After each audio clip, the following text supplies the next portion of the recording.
I've been here to a few council meetings. Okay. Let me show you, sir. You can show me.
Call to order a regular meeting of the City Council, Tuesday, June 11th, 2024 at 7 p.m. Please stand for the Pledge of Allegiance.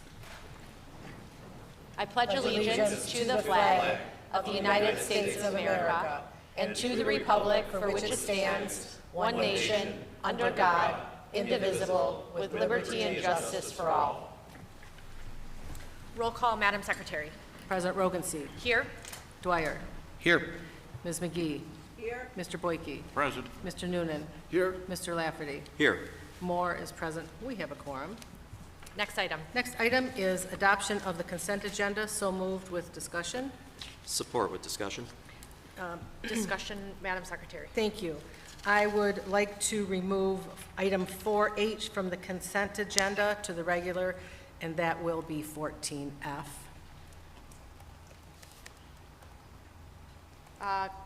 Discussion, Councilmember Lafferty.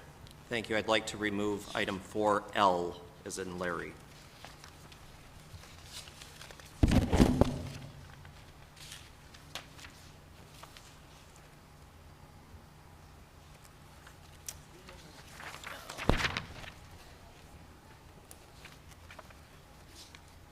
That will be 14G. 14G.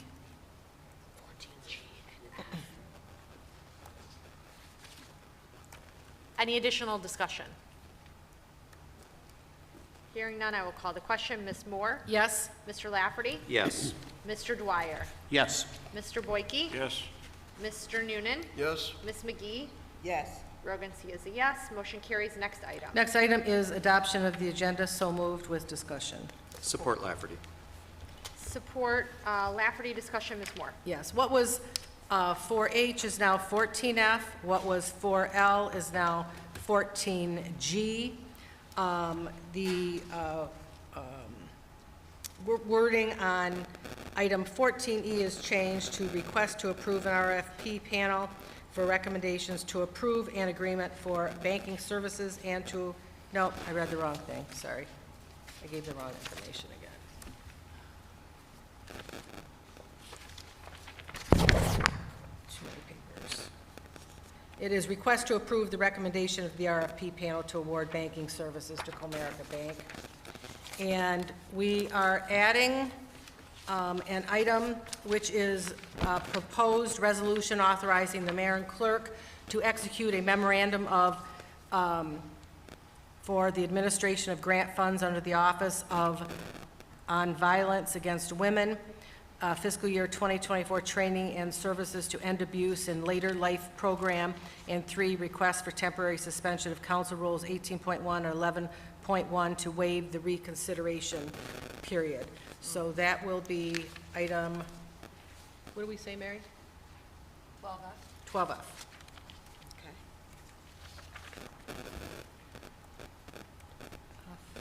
Anything further? To clarify, Madam Secretary, the RFP, you said you're changing the language or the location on the agenda? Just, it stays on the same agenda item, but it's just the wording was different.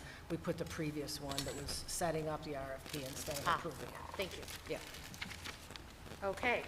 Any other discussion? Hearing none, I will call the question. Ms. Moore? Oh, you know what, I had one more comment. I can talk about it later when we get to the item. It'll be fine. Okay. Let's see, Ms. Moore? Yes? Mr. Lafferty? Yes. Mr. Dwyer? Yes. Mr. Boyke? Yes. Mr. Noonan? Yes. Ms. McGee? Yes. Rogan C. is a yes. Motion carries. Next item. Next item is 6A, calendar of pending matters. Motion to receive and file. Support McGee. Any discussion? Hearing none, I will, voice vote, all in favor? Aye. Any opposed? Motion carries. Next item. Next item is 7A, approval of the minutes of the regular meeting of May 28th, 2024. So moved. Support Lafferty. Any discussion? Hearing none, I will call the question. Ms. Moore? Yes? Mr. Lafferty? Yes. Mr. Dwyer? Yes. Mr. Boyke? Yes. Mr. Noonan? Yes. Ms. McGee? Yes. Rogan C. is a yes. Motion carries. Next item. Next item is 8A, approval of the bills of the general revenue funds. So moved. Support Dwyer. Discussion? Hearing none, I will call the question. Ms. Moore? Yes? Mr. Dwyer? Yes. Mr. Lafferty? Yes. Mr. Boyke? Yes. Mr. Noonan? Yes. Ms. McGee? Yes. Rogan C. is a yes. Motion carries. Next item. Next item is 8B, approval of the bills of the water and sewer system. So moved. Support Dwyer. Discussion? Hearing none, I will call the question. Ms. Moore? Yes? Mr. Dwyer? Yes. Mr. Lafferty? Yes. Mr. Boyke? Yes. Mr. Noonan? Yes. Ms. McGee? Yes. Rogan C. is a yes. Motion carries. Next item. Next item is audience participation. Thank you. Members of the audience who would like to address City Council this evening may do so by filling out the audience form located at the right side of the stage. This is a reminder that you must write your name and address on the audience form or give your name and address at the podium. You have 3 minutes. There are a number of new folks in the audience. There is a 3-minute timer, so be mindful of that because you'll ask to wrap up your comments when you hit the 3-minute mark. There is additional time at the end of the meeting for general items. This audience is for items specific to the agenda only. First is David Petitprin.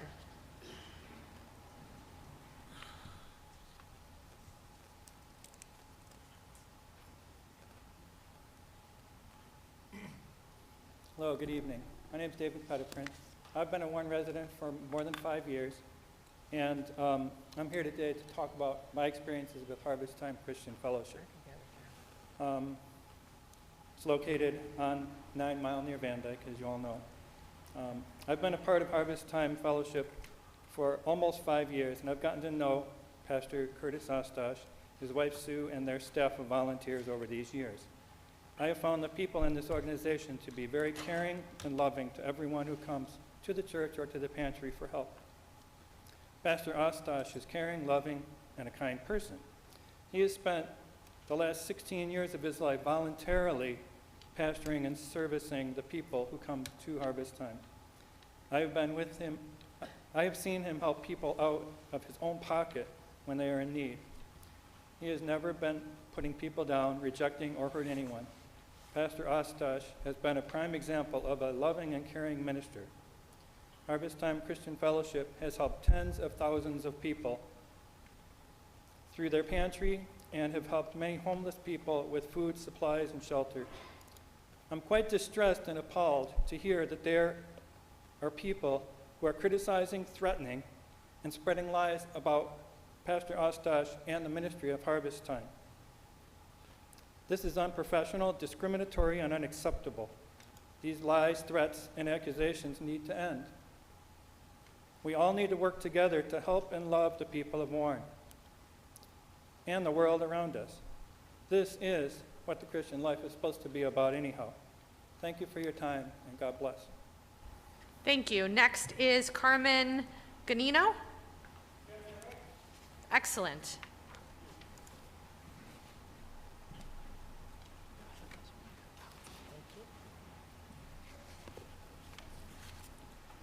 Good evening, folks. If you could talk into the microphone just so we could hear. Sometimes it's hard to hear up here. Okay, Thank you. you're welcome. I'm here on behalf of Christian Fellowship as well, Pastor Curtis Oshkosh and Sue. I'm a volunteer there. I've been there 2 years, and what they do is they feed the hungry and serve the poor. That's what I've seen. I don't know if that's what you want to hear. I would ask if any of you have been there, might help make a decision as to whether or not you grant this motion that they have. But it's a good place. It's a good place for people, a good place for people trying to recover, a good place for people who are hungry. If you have any questions, I'll be glad, truthfully, to answer them. Thank you. You're welcome. Next is Oman Ravis.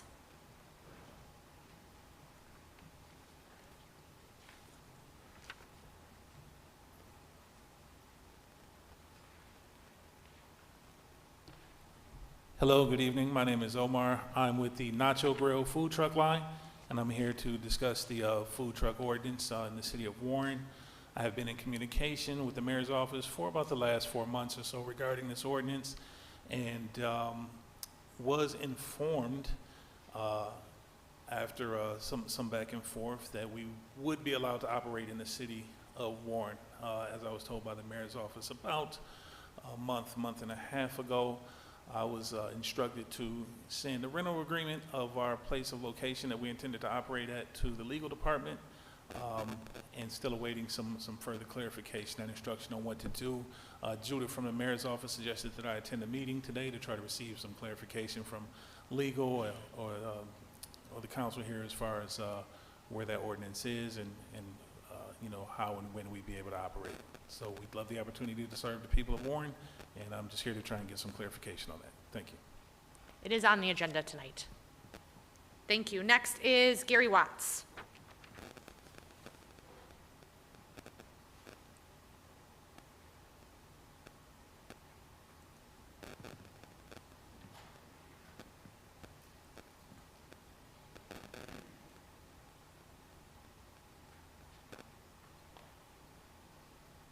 Good evening, council.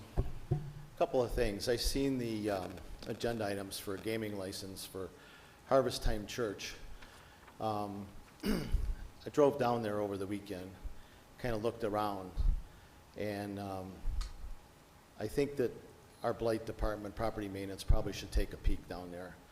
When I was on council the last year, I received complaints from Centerline High School and from Lincoln High School about a rat problem in the area, and the kids were scared, and they said it was coming from there.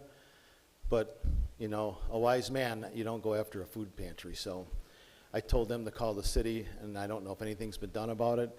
But the conditions I seen in the front of the church with pallets and crates, it's a mess. And there's a tent on the property. There's barbed wire on the back fence line that's been brought up while I was on council. That's a violation, I guess. So I would hope that, I see Mr. Mazzarelli's back there, and he's been good about taking care of business. So hopefully you can take a look at that. The second thing I want to address is there's a large amount of money on the agenda tonight for police radios. And as you know, I support my police department and everybody's police department 110%. There's been a rumor going around that they want to encrypt the dispatch channel.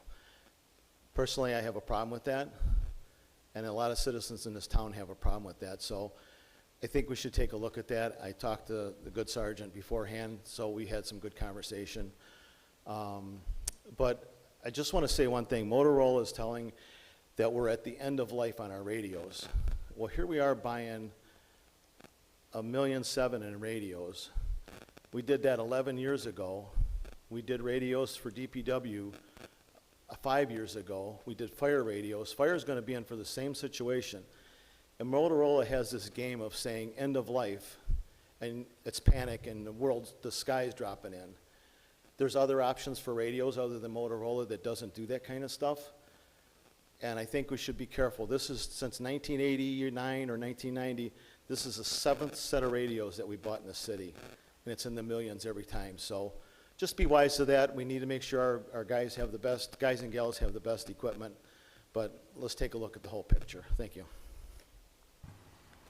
Thank you. Next is Pastor Adolphus Cast. Pastor Cast. Just reminded me of my elementary school teacher, because every time they got to my name, they would always hesitate. Can you pronounce it for me? Adolphus. Thank you. Yes, Pastor Cass of Lamb Christian Church, been a part of the city for over 50 years, and I'm here to speak for a second on Curtis Harvest Time. I've been knowing Pastor Curtis for about 15 years, and Pastor Gene for their outreach ministry. Our church recognized community service once a year, and our church this year recognized Curtis, AKA the real Santa Claus. He gives these Christmas parties and don't have to put a beard on or anything. He's a great guy, and I hope this council, along with the mayor, will resolve, along with our church and this community, to honor what this man is doing in this city for those that are at risk. I went to his church, and what I love about his ministry is they have more food and water and clothes on the pews than parishioners, and thousands of people standing outside waiting for food and clothes and help. And I want to encourage him and to encourage this council to recognize the good that this man is doing in the south side of Warren, and let the community know, along with the mayor, that you back and honor his volunteer work. Because most people in this world, including myself, it's hard to have one foot in the problem and one in the solution. Because usually when we resolve and get in a nice neighborhood, other people that at risk, we don't want to actually look at that. But we're called to take care of those that cannot speak for themselves and trying to exist. And this man is just here to make their life a little easier on their way out. God bless you. Thank you. Next is Jocelyn Howard.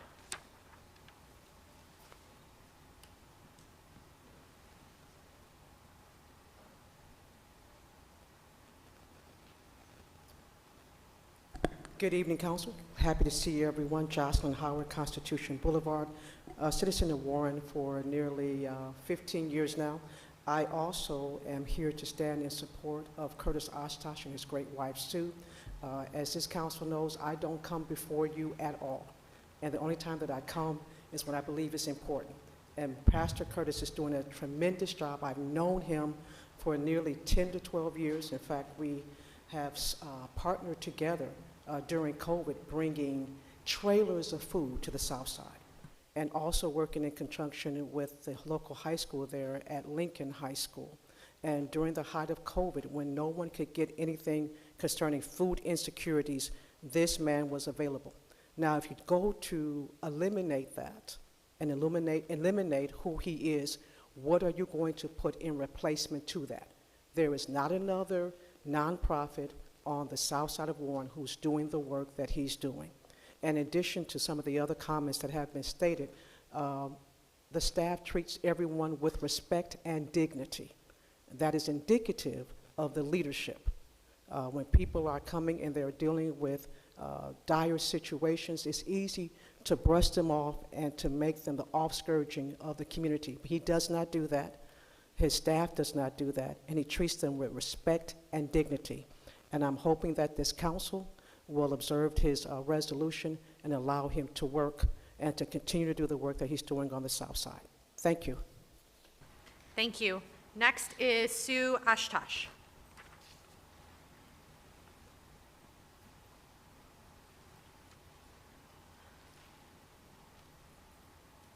Thank you, Council.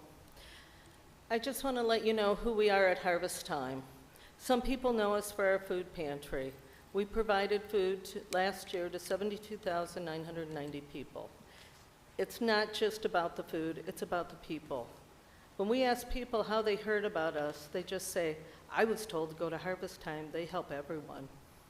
It could be as simple as a bus ticket when they're stranded on our side of town, or it could be a project taking up to 6 months to get a homeless person their ID.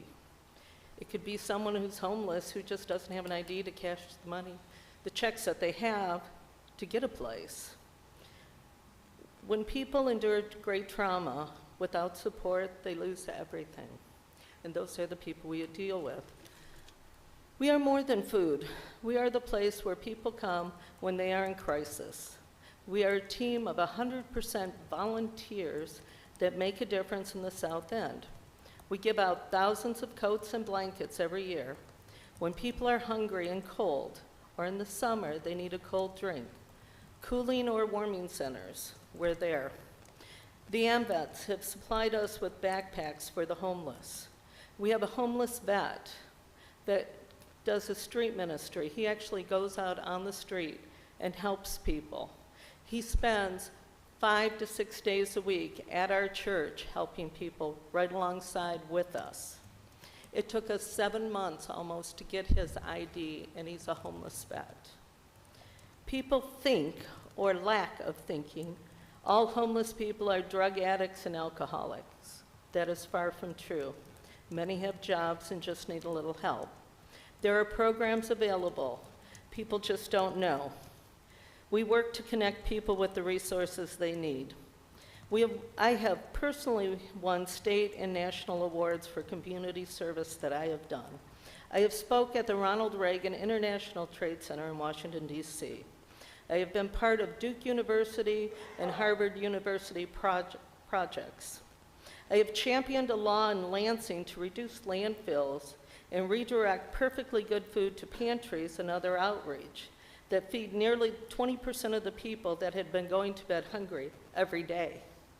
Unless you've been through it, you may not understand it. I am a foodie. My passion is helping people.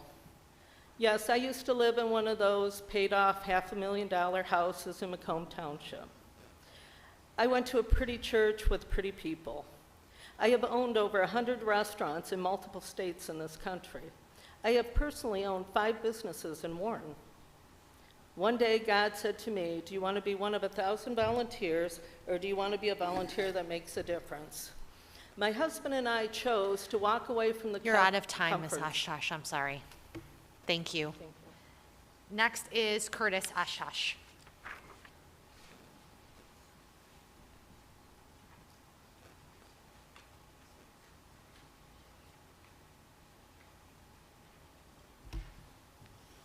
Good evening, Council. Curtis Ostash, pastor and citizen here in Warren.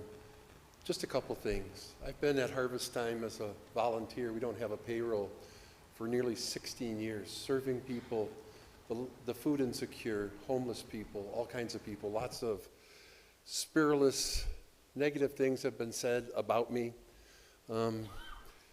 Much of it's not true. They take a grain of truth and mix in a whole bunch of lies and say things. There was an issue about a house we have in Warren. They said that I hadn't been to the house in many months and I abandoned some dogs there that belonged to me. That's simply not true. I work 70, 80 hours a week. I see the dogs or have somebody else check on my dogs every single day. Warren Animal Control was out there and communicated with me twice in May. They said, no problem with the arrangements, no problem with the house, no problem with the dogs. I was called by the police on Friday night. They said that these dogs were malnourished. They said that they were abandoned. Nobody's been there for 3 months. There was over 500 comments on Facebook maligning me as an animal abuser, which is a bald lie. I love my dogs. I care for my dogs. People have said so many lies. The same house, we have a member of our community that says we bus people there and they put up tents and live in the backyard. Nobody's ever lived there. We don't have a certificate of occupancy. When we got the house, there were squatters in the house, drug dealers in the house, selling and using drugs. The house is a mess. We inherited a squatter's house. The furnace was gone. The hot water tank was gone. The plumbing was ripped out. The electrical was ripped out because it was all scrapped. We put thousands of dollars into the house so far. The city has received our permits. We when we got this house, it was unlivable. Is it a mess? There's still a lot of work to do on the house. I agree. But the dogs were never abused. I'm not an animal abuser. Somebody told me on Facebook I'm going to go to prison over these dogs. I took the dogs out of the house because the police said they were there on Friday night, and I was in Oakland Township when they called me at 10 or 11 o'clock at night. I said, I'll come as soon as possible. They asked me to come in 10 minutes. I couldn't get there. But there's no issue with the dogs. People have made up lies. They said there was a third dog. There's no third dog because they said the third dog died in the house. I've only had 2 dogs. They were both rescues. One, a rescue directly from the Warren Police Department. I'm sick and tired of all the lies, misinformation, the vitriol that's directed at our ministry, at me personally. I have my dogs. I took the dogs to the police department on Friday night. They inspected the dogs. They said they're healthy, they're fine, there's no problem. Thank you for your time. Thank you. Next is Michael Beard.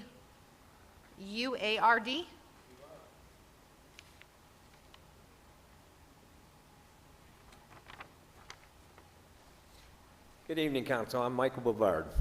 I am a resident of the city. I've been a resident for over 40 years. I've lived here on and off over 50 years. I am also here on the issue of the Harvest Time Christian Fellowship Church. I'm a volunteer there as well.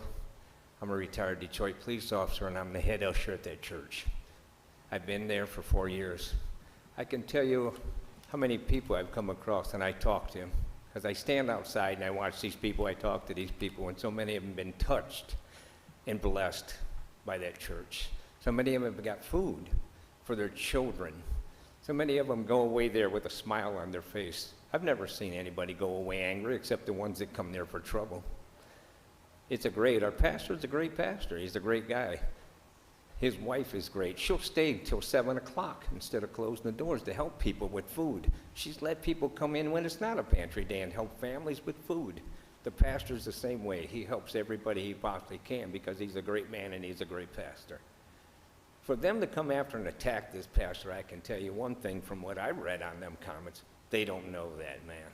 They know nothing of that man. They sit at home and they make up blatant lies just to try to get some attention to themselves.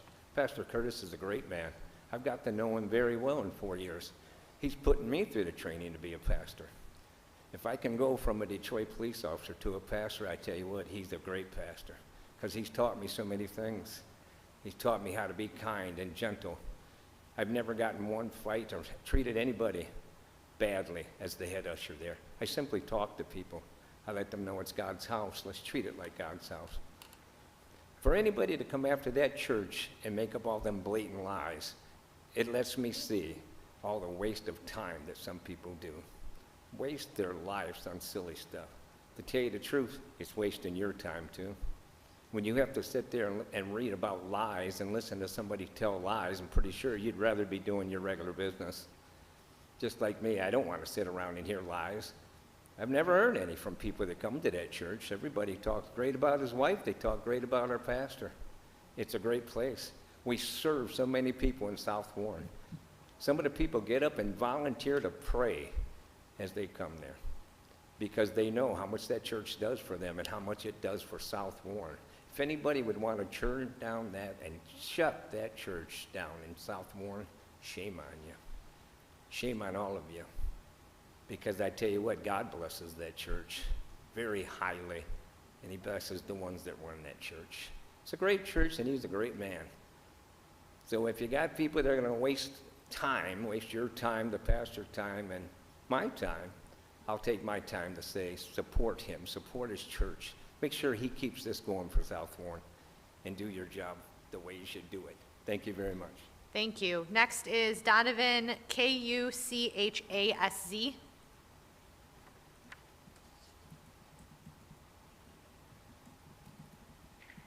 Hello, my name is Donovan Uchaz. Speak into the microphone. Hello? There you go. My name is Donovan Uchaz, and I'm a Harvest Time member. I've been attending there for 2 months, and I'm here to support item 12A, 1 and 2 on the agenda.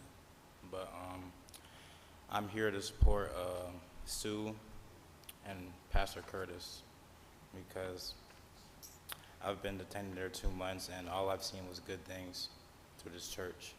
They help so many people, and there's no payroll. It's all volunteer work. And a young man like myself, many people don't like to volunteer.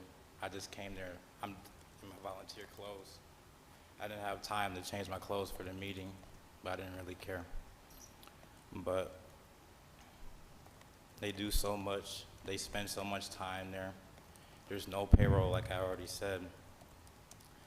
They put their blood, sweat, and tears into that place. And I believe that these proposals will help them do that. Thank you. Thank you. Lori Harris.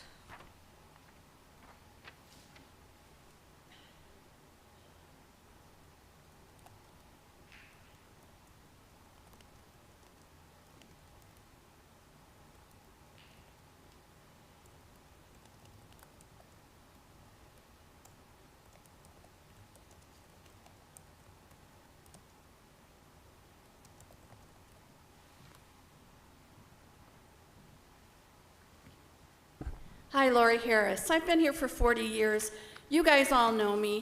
And while I applaud the food pantry and acknowledge that people need food, people need help, we need to remember this item 12A is requesting 2 gaming licenses for 2 nonprofits that Harvest Time has. And if people aren't aware, Harvest Time has 7 nonprofits. 7. Why? And why would they want a gaming license for 2 different nonprofits?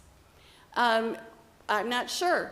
The interesting facts is that contrary to what they must have passed out at their food pantry today, no one's trying to shut down their church. I have been asking them to be transparent, and consistently there's no transparency. There is no provision of financial documents from any of their nonprofits. According to the state of Michigan, if you're a felon, you can't have a gaming license, and both of them are felons. And, you know, they can say what they want, and it sounds great, but the truth is they've shown irresponsibility in our city. Number one, by the house that they got for $1, where he publicly claimed that they spent $60,000 to fix it up, but there are no permits. If that was fixed up, then that shouldn't have been left to hoard. And if it's not a certificate of occupancy for humans, it shouldn't be allowed to house dogs.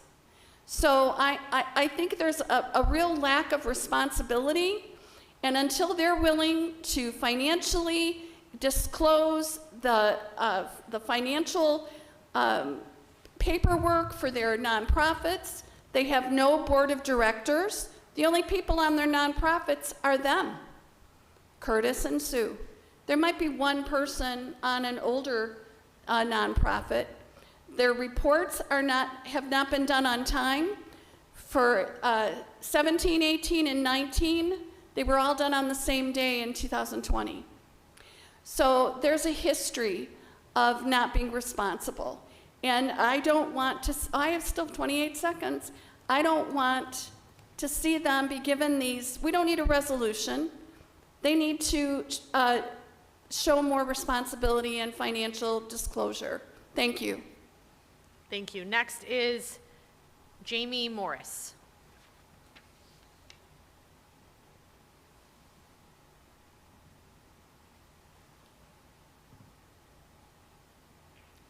Good afternoon. Firstly, I'd like to introduce myself. I have been a caregiver for veterans for 4 years, so when I see something, I say something. I am voting no on a gaming license for Mr. Oshkosh for the following reasons. Firstly, it has been proven by public record and very well-known Warren residents that the Oshtoshes have a very long record of being financially irresponsible and taking church donations and turning them upside down. For instance, there's a home owned by Harvest Time Church that quite literally looks like a landfill. I am a neighbor of Mr. Oshkosh. Filled to the windows with trash and dogs. in poop and pee and filth. Very abandoned, condemned home, which is a prison for 2 beautiful dogs. They were held captive for over a year in that home, and the church claims if they care about people, why don't they care about animals too? So, animals don't deserve a clean, loving, feces-free home or human companionship. There is also a van donated to Oshkosh by the church that is abandoned, filled with trash to the roof. And us neighbors have to look at it every single day. It is causing an eyesore. We are tired of seeing it, and we are tired of dealing with it, to be honest. Not to mention, the church itself is not far behind that. These donations from hardworking Warren residents and surrounding cities are not being treated fairly, and clearly not being put in the right hands. These donation, housing, and car assistance is very much needed by the people in our community, and it's being mistreated and mishandled in the hands of the Ostoshes. They are making our city look like a dump, which every donation that I donate to church and attend church myself, they are, I'm sorry, I just lost my spot. I believe funding towards the Ostoshes must be put on hold until they clean the mess they made in Warren first, or possibly be put in the hands of someone who's more financially stable, kind-hearted people who really do truly love their residents and animals. I do not believe that felons with a track record of financial distress deserve any more funding if they cannot do what is expected of them by their residents. Thank you. Thank you. Next is George Chapp.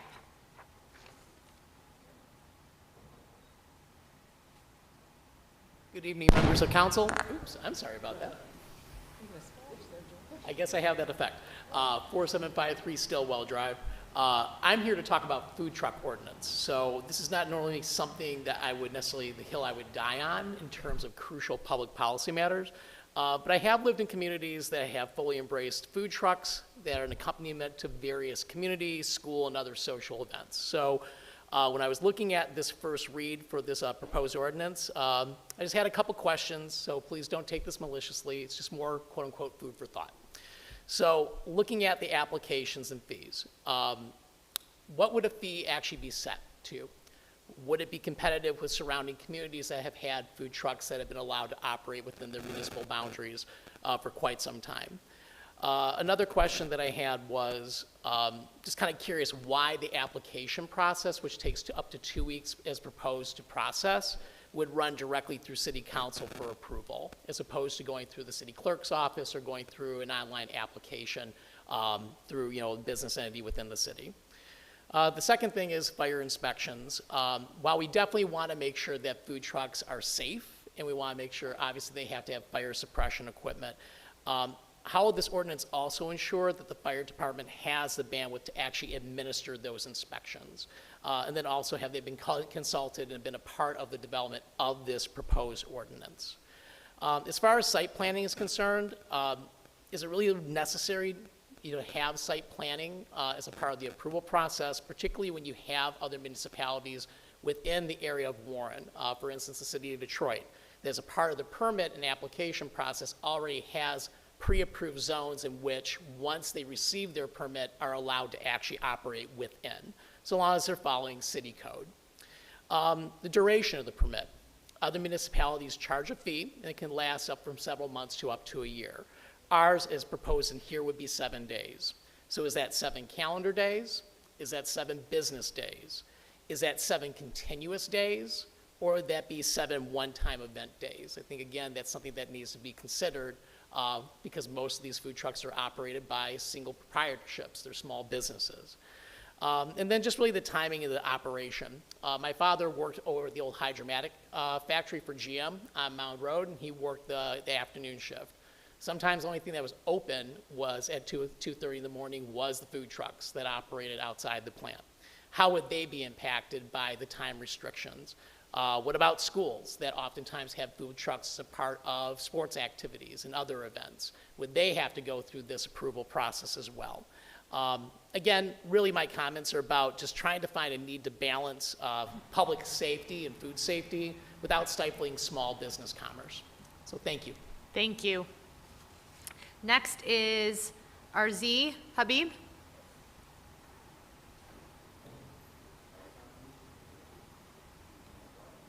Both of us? Sure, can you just give your name for the record? Yes, my name is Arza Habib.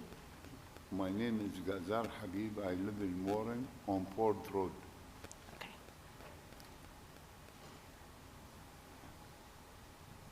You have 3 minutes. Both of us?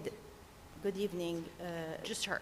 I understand that teachers are to teach us and in life, and priests are to guide us and support us spiritually and financially in life in general as well, when requested or when needed. I can relate to the honored priest Curtis and his wife Sue. I worked for 13 years for a school district with refugees as a trilingual person, and I worked at the WIC clinic as an educator to help unfortunate families, to help them understand and appreciate life in so many different perspectives. Here I feel connected to the blessed donations and what our priest and his wife are providing to the unfortunate families. I'm sure they are both making every day tremendous changes in many people's life.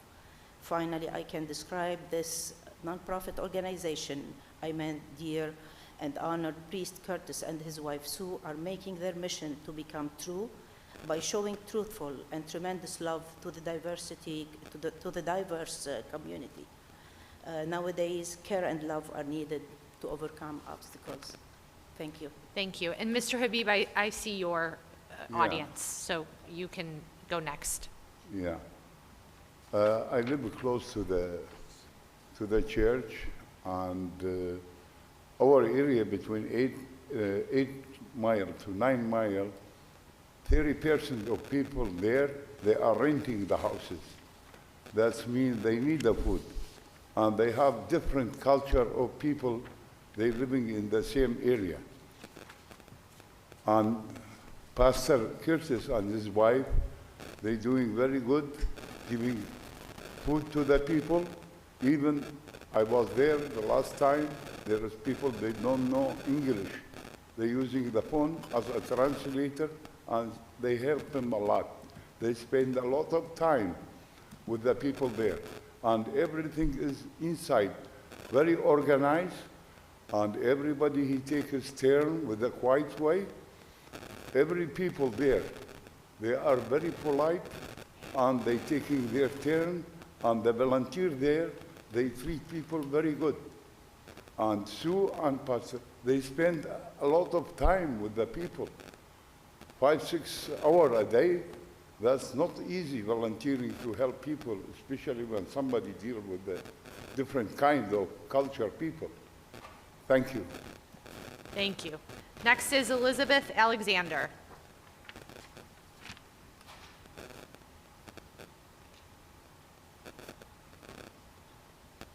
Good evening. I'm here to support Harvest Time Christian Fellowship. I've known Pastor Curtis for about 10 years. The attacks on his character is nothing more than the devil trying to use people to try and stop Pastor from doing good works for Jesus Christ. He is the epitome of the first, 2 commandments. The pastor, Curtis, and his wife truly love God and love people and animals. Thank you. Thank you. Next is Isabel Adams.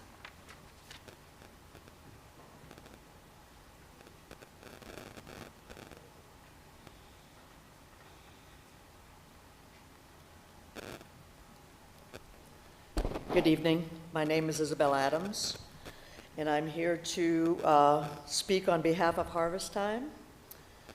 Let's see.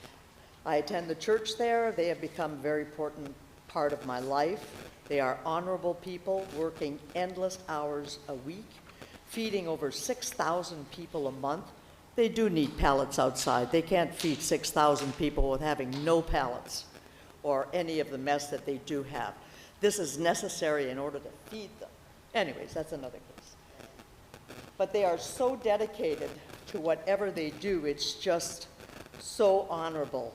And then they have to put up with the assault that they have experienced on Friday night, where neighbors called the police and charged them with whatever they wanted to charge them with, absolutely no proof. How do you do that? How do you do that? I'm sorry, that's wrong. Now, I specifically came here tonight to attest to the love and care of those dogs. Why? Because I have a large property, and the pastor and Sue come over with their 2 dogs and play with my 3 dogs and have a play date, and we have a blast. So they're not neglected. They're beautiful, loved animals. Now, the 3 dogs, I've been around for a while. I have never seen 3 dogs. There was only 2 dogs, and they weren't abused. And then I won't go into the Oakland meeting because Pastor went through that. But who gives pup cups from the Dairy Queen to dogs? An abuser? I don't think so. I don't think so. Anyways, this is a direct assault on the character of our pastor and Sue. And all of the Facebook haters, somebody has got to be accountable for that. And neighbors have just slandered their reputations.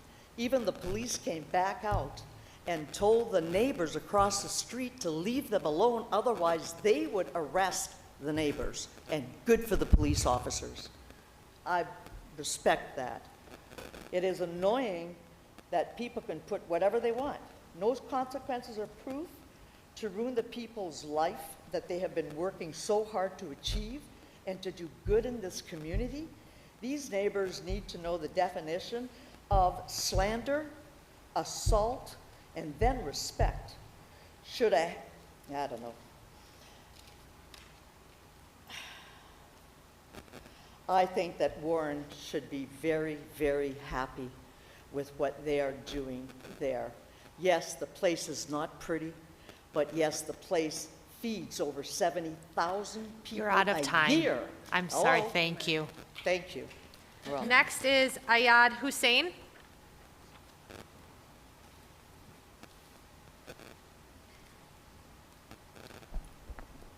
Good evening, Council. My name is Iyad Hussein. I'm here mainly for the food truck. If I'm a little bit shaky, I'm sorry because I don't often speak publicly, so I'll try my best. Upon review on the food truck ordinance released on June 7th, give me a second, I'm sorry. There's 2 main points that I just kind of want to focus on. I know you guys will hopefully be making changes to the food truck ordinance. The first main point is section 1444B. The duration, it says a food truck location permit may be issued for up to 7 days. Other cities like Dearborn, Detroit, have a yearly renewal of like April 30th. So like they'll stay in an area for a year, say like in a gas station. There's very popular food trucks and gas stations in Detroit and Dearborn, and they have like they can be there for a year, a location permit for up to a year, and then renewal on April 30th or whatever it is. That's the first main point I kind of hope you guys would change and look into. The second point, I'm so sorry. The second point is the hours of operation. I feel like a lot of successful food trucks and food trucks who are providing very good food to the community and people just love the food that they're providing. They're open till later times, till 12, 1. I mean, a location where I'm hoping to open is near a Leo's Coney Island. That Leo's stays open to 12 sometimes. And then I'm reading here where it says only till 10 p.m. for food trucks. So I just really I really hope you guys can look into those 2 main points, and hopefully you guys can change that. That's the main reason I was here. I'm just finished school at Wayne County. I'm 18 and I finished high school and college. I finished high school May 29th. I graduated from Wayne County June 8th because of taking early college classes. I have had a passion for opening a food truck for a year, and after a year of just research and just getting in contact with other food truck owners, I really hope you guys can take into consideration possibly changing these 2 main points. Thank you so much for your time. God bless you. Thank you. Next is Carl Martin Henley.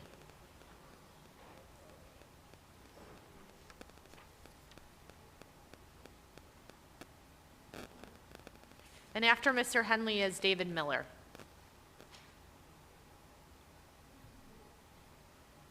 Good evening, Council. Madam President, Madam Vice President, Madam Secretary. The word is hero. Admired, idealized, outstanding achievements, courage, noble qualities. A person who leaves a positive impact on others for no other reason than it's the right thing to do. A person who does things that nobody else would want to do, that nobody else is capable of doing, or just because, it's just too hard. Also, these are people that do jobs above and beyond the call of duty. A hero does things to improve the lives of others. Heroes do little things. Heroes do big things. But heroes have one thing in common. They never ask for anything in return. My council hero helped out my handicapped sister. My sister was in need of a recycling bin. She called for 3 weeks. She never got her bin. None ever arrived. I called my hero. The next morning at 8:15 in the morning, in my backyard was a garbage bin. Heroes do little things, but heroes do big things too. Recently, we lost a house on Topher between Ryan and Bruce. It's a very nice neighborhood. The house had to be demolished, razed. There's another home in the middle of the block of Topher between Ryan and Bruce, 3719. It's owned by the same owners. It's got the same problems: disrepair, unpaid taxes, well, no water bills being paid, a general eyesore, and it's in the middle of the block. Years and years of neglect. Again, I was forced to call my hero for a big issue. I told her my concerns. She listened. At 10:55 a.m. the next morning, I had a long text, legal ramifications, and all the possible remedies that could happen with this house. My hero delivered. Ever since that call, city workers have been knocking on doors, talking with neighbors, mowing, edging, weed whacking the lawns, pruning trees, cleaning roofs, fixing gutters, dragging boatloads of debris, refuse, and other garbage to the clean, and definitely cleaned up the area. For nearly 10 days, there's been a steady stream of workers from the city doing stuff that my hero made sure got done. None of this would have been done without my hero. Angela Rogansey, you're my hero. My sister, you're her hero. You do things that nobody else does, and does it with pleasure. That said, You're out of Council, time, I know I'm although out of time. I appreciate it. God Thank bless you. you. Go with God, and have a great night. We got a great mayor. We got a great council. Next is Let's David rock and Miller. roll. Thank you. Thank you, people.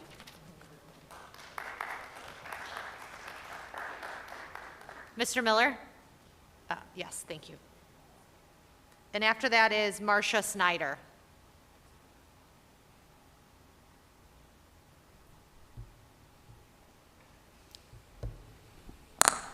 Thank you, Council.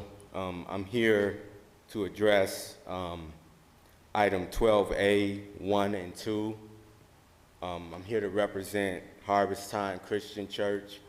I am a pastor at Harvest Time Christian Church. I work with the youth. I've been working with young men and women for 10 years now, 11 years next month. Some of those young men and women are right there. I give my life for them.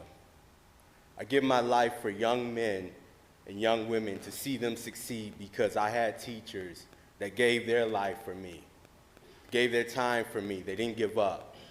And that pastor right there, he doesn't give up on these young men and women. We have about 20 young men and women that come every Monday night to meet together. And we have a tutoring program that's going to be getting started up to help them through school. We not only want to see them succeed spiritually, but we want to see them succeed in every matter of their life, and we're seeing it. We're seeing an impact, and we need your help. This isn't a matter of just voting. This is a matter of life and death. This is a matter of life and death. I see young people, a young man I just buried a few months ago, went to his funeral. And I was thinking to myself at that funeral, what could I have done to change this? What could I have done to change this young man from being dead right now? And the answer is clear. It's Jesus Christ. It's Jesus Christ. I heard a whole bunch of horrible comments about Pastor Curtis, but we have a lot of representation, young representation, to prove that those are lies. He's not an animal abuser. He's not someone that doesn't care or just neglects. No, he cares about people, and those people are right in front of your face. So I would ask that this proposal be passed unanimously, and not because it's just any old proposal, but because it's a matter of life and death. 10 years I've spent with young men and women, and we need your help. If we're going to affect this community and stop seeing the number of young men and women commit suicide and drug addictions and all that, we need your help. You're here for a reason. Thank you. Next is Marcia Snyder, and then after that is Reba Easley. And Marcia, if you could give your address for the record when you come up.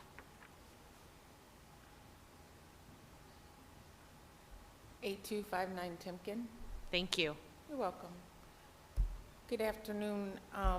So I've been, since the first time I went to the food pantry, I started volunteering that week. If you're not a part, I'm here about Pastor Curtis and Sister Sue. If you're not a part of seeing what is happening in the community, all the homelessness, everyone needs food.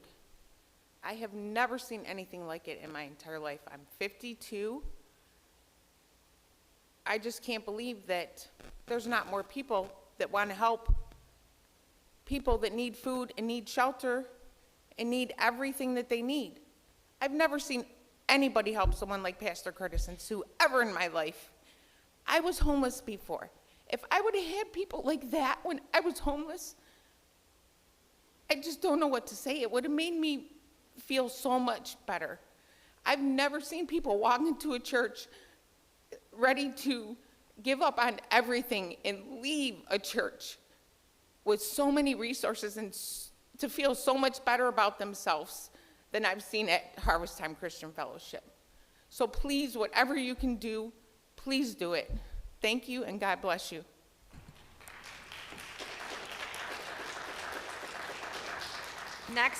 Next is Reba Easley, and then Celestine Lim.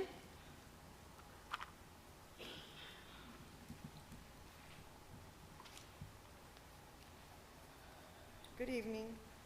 My name is Reba Easley, and I'm here for Pastor Curtis and Sue. They are some welcoming and warming people. They invited us to be a part of the ministry 1 year ago. We're the prayer team. We sit in the back of the church and pray for people as they come through getting food and pass Bibles out.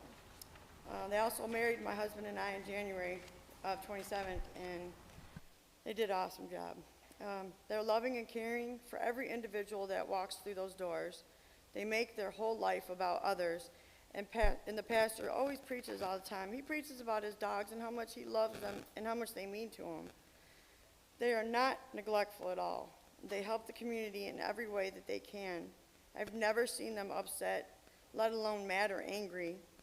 They are the sweetest couple ever.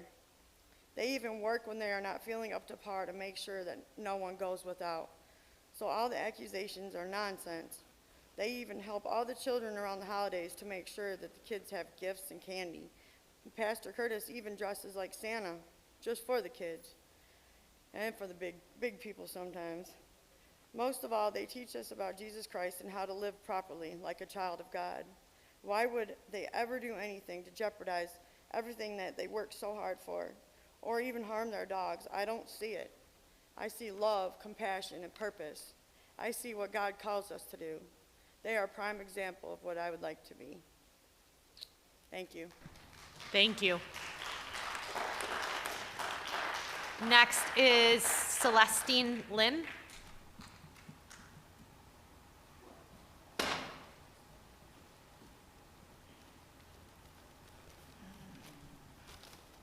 Sorry, I didn't prepare it well. My name is Celestine. I have been staying in Warren since my brother died. I'm sorry, I'm crying. As soon as I called Pastor Curtis to help me deal with the sudden death of my brother, he dropped everything and helped us. He died of a heart attack at the age of 58. Pastor Curtis is always available to someone in need. You know, so all this harassment and, I don't know, sorry, my English is not good. So all this harassment and bad-mouthing and misinformation saying that he's an animal abuser. I myself rescue dogs and cats.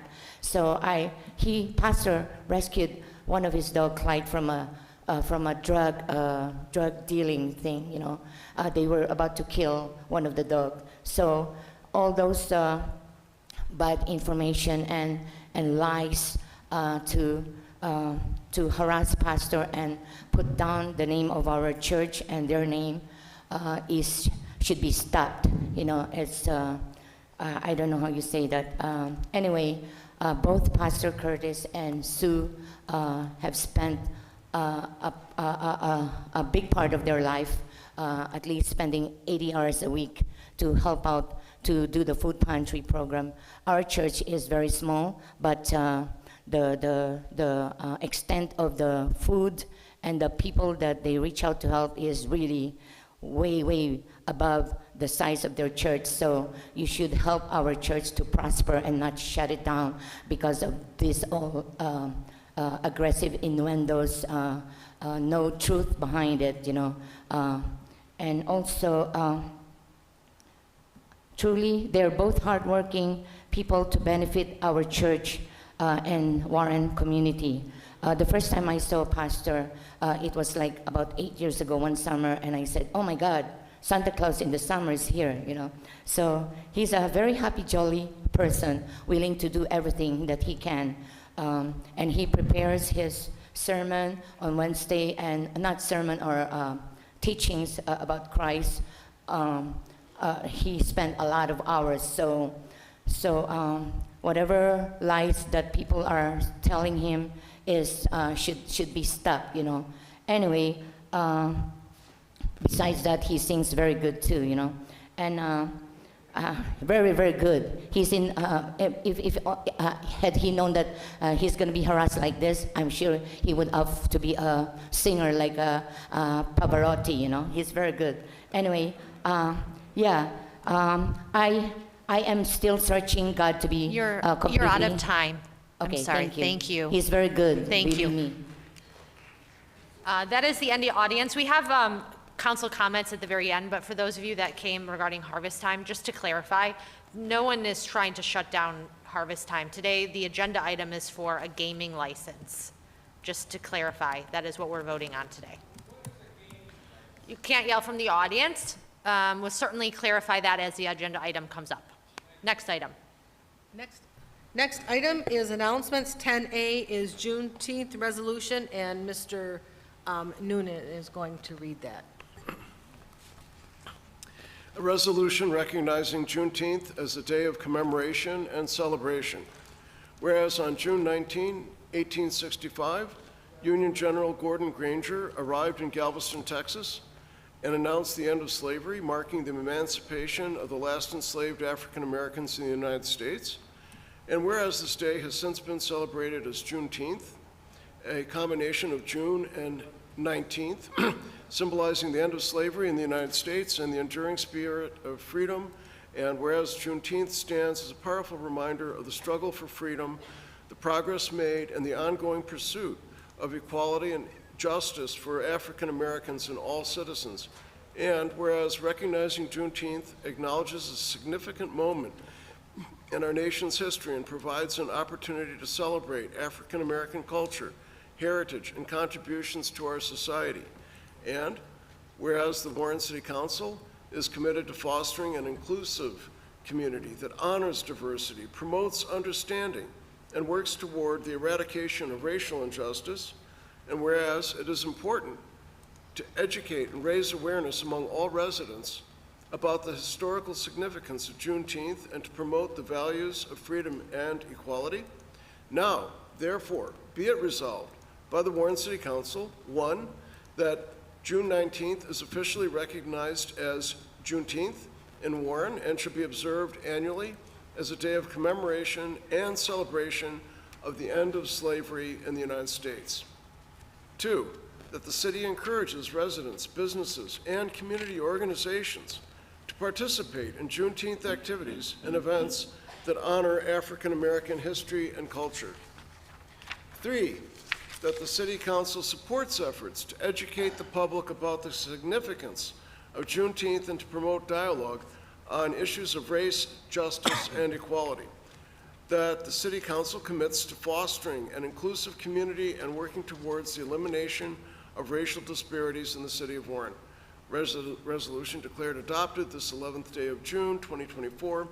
Angela Regency, Council President; Melody McGee, Council Vice President; Mindy Moore, Council Secretary; David Dwyer, Council Assistant Secretary and Mayor Pro Tem; Gary Boyke, Council Member; Jonathan Lafferty, Council Member; Henry Noonan, Council Member. Thank you. Motion and support. Motion to approve. Support Lafferty. All in favor? Aye. Thank you. And Madam Chair, next, Mr. Lafferty was going to offer a memorial to Carmela Saba. Mr. Lafferty, you have the floor. Thank you, Madam President. Ladies and gentlemen, we received some sad news this week that on June 8th, at the age of 85, we lost Carmela Saba. And Ms. Saba leaves behind 5 children, 13 grandchildren, and 2 great-grandchildren whom she deeply cherished, was devoted to, and always supported. She was probably best known for her elected role as Macomb County Clerk. She was also a former member of the Warren City Council and also served as the Warren City Clerk. During her honored tenure in these roles, Carmela epitomized public service. She greeted all those who visited her office cheerfully and offered them to help in anything that they needed, often being reached at home after hours by county residents that were in urgent need of a form, a document, or some other important license, like a marriage license. I'll tell about that later. And she always made sure that voters left their polling location with a map or a Saba ruler, which was her measure of good government. The family will receive friends on Sunday, June 23rd at Wujik Calcaterra, 16 Mile and Shaner. A memorial mass celebrating her life and legacy will be held on Monday, June 24th at 11 a.m. at St. Andrew's Catholic Church in Rochester. She was a good friend to many of us. I know many here all have special stories of her. When I was on the Board of Commissioners in 2001, I was also engaged to a beautiful young woman named Kelly, and it was my job to get the marriage license, seeing as how I was always at the county building most days of the week. That would seem like a rather simple task. Well, one evening, maybe the night of the rehearsal dinner, I called Carmela saying, "Can I get a marriage license tomorrow?" She was right on top of it, and although the process took a couple of weeks, she managed to shorten it to 24 hours, got our marriage license on time, and was always there. She attended my inaugurals. She was always very involved, always with a smile. She will be missed. May she rest in peace. And we'd like to offer a moment of silence.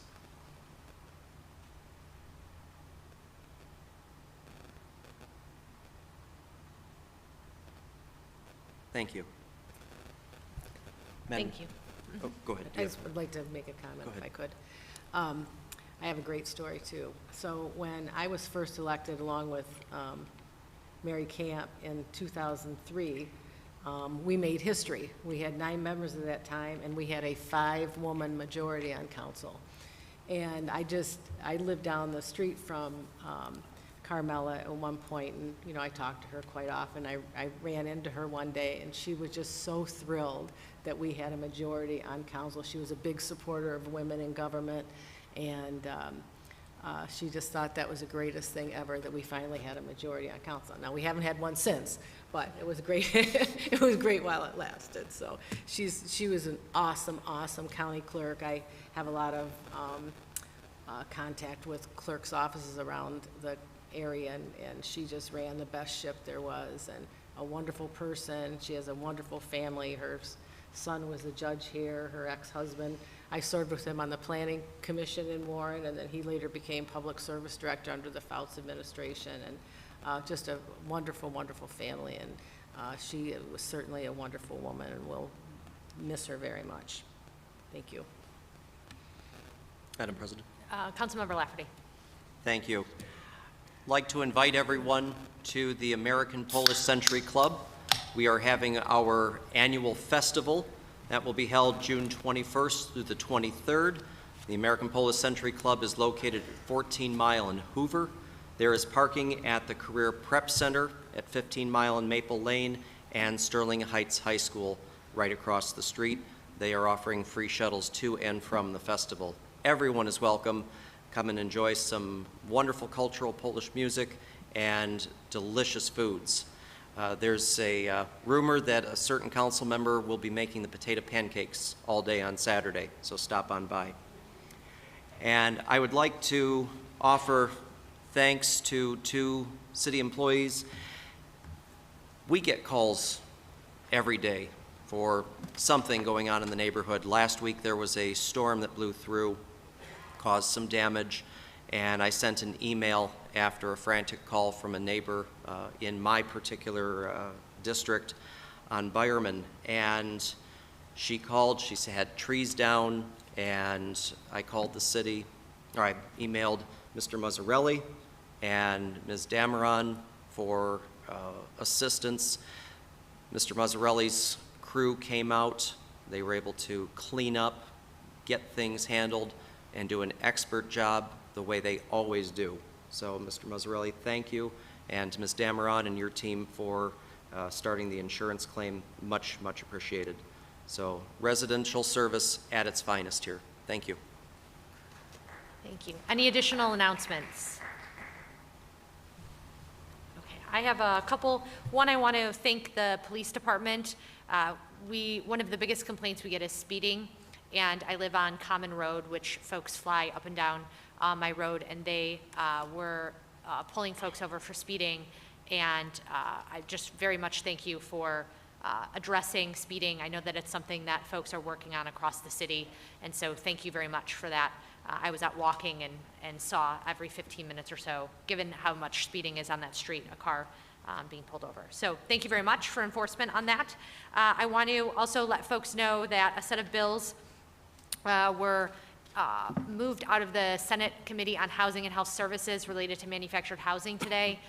For anyone following along, this is a passion project for me to ensure that our manufactured housing and those who reside in it are protected under the law. And presently, there are tremendous amounts of loopholes that make it very difficult for us to serve those people and hold the ownership groups accountable. So this is one step forward, but we do have to get it to the Senate floor for a vote and also get the House to vote it out of committee. But progress is progress, so wanted to keep everyone updated there.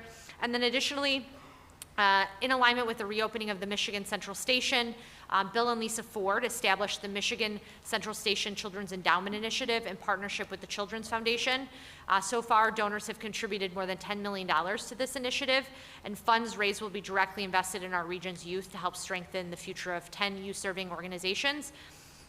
You are eligible up to about $1.5 million in an endowment. There's criteria for being selected. I am the representative from Macomb County on the selection board, and so please contact me so that you can get it as far and wide to as many organizations as possible. Particularly, they are taking applications for folks that are 15 miles or so from the train station.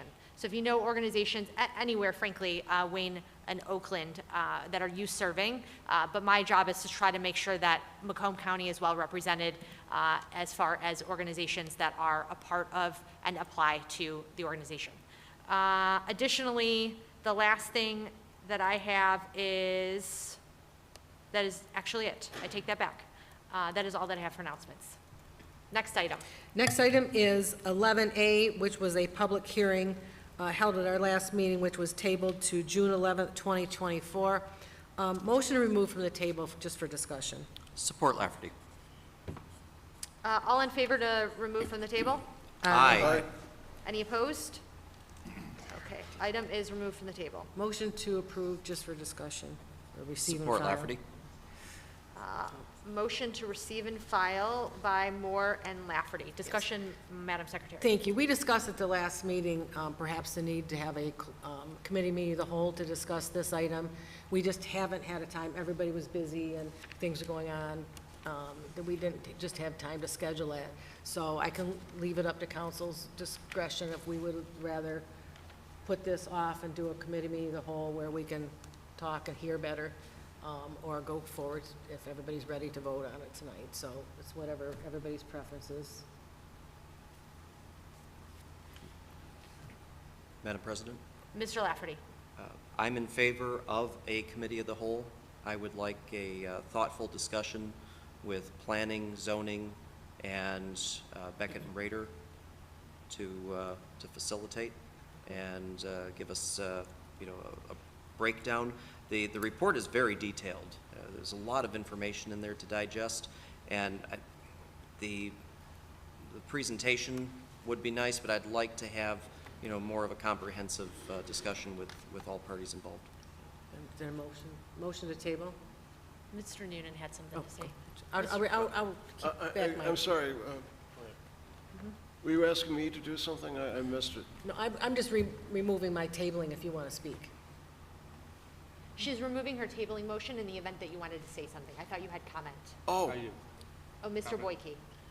Yes, today was supposed to be a presentation. Am I correct? A film, video presentation?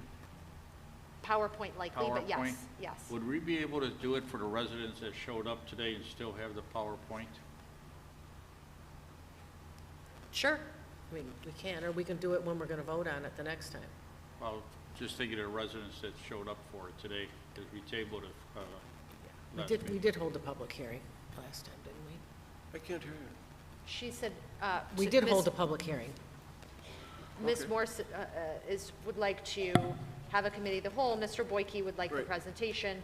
Does anyone else on council have a strong opinion one way or another? Yes, I do. Mr. Noonan, what was your Thank you. preference? I'd very much like to have a committee of the whole on this. I'm very interested in knowing the whens, wheres, whys, hows, whos. And I think that that's important if we're going to actually have the master plan implemented anytime soon. Okay. Anyone else have a strong opinion one way or another? Mr. Bomarito, does this set you back at all in any way if we wait to approve the plan? Can't hear you? Yeah, maybe come up to the microphone.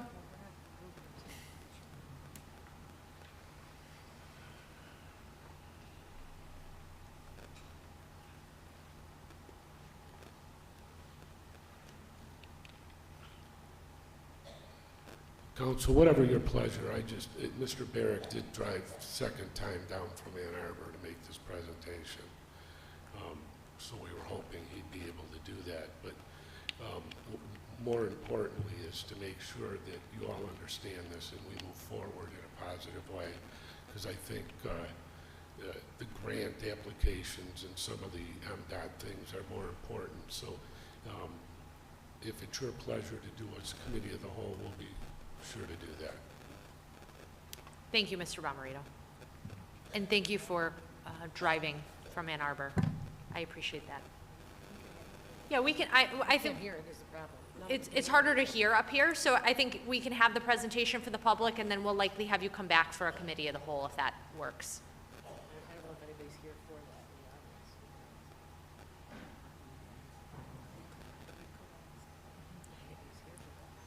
the audience. Is anyone here to speak on,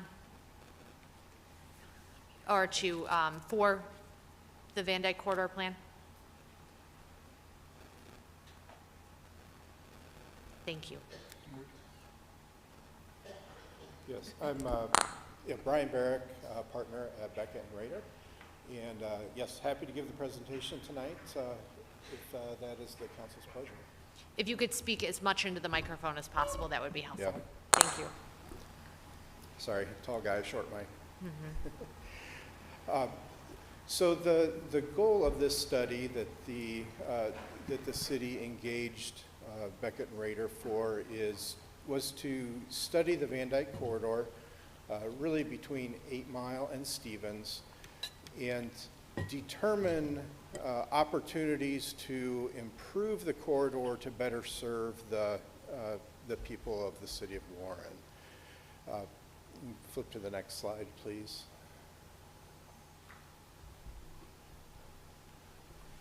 So as I mentioned, the study area is between 8 Mile and Stevens. It is Van Dyke through that corridor consists of a 5-lane roadway with approximately 23,000 daily trips as measured in 2019 pre-pandemic.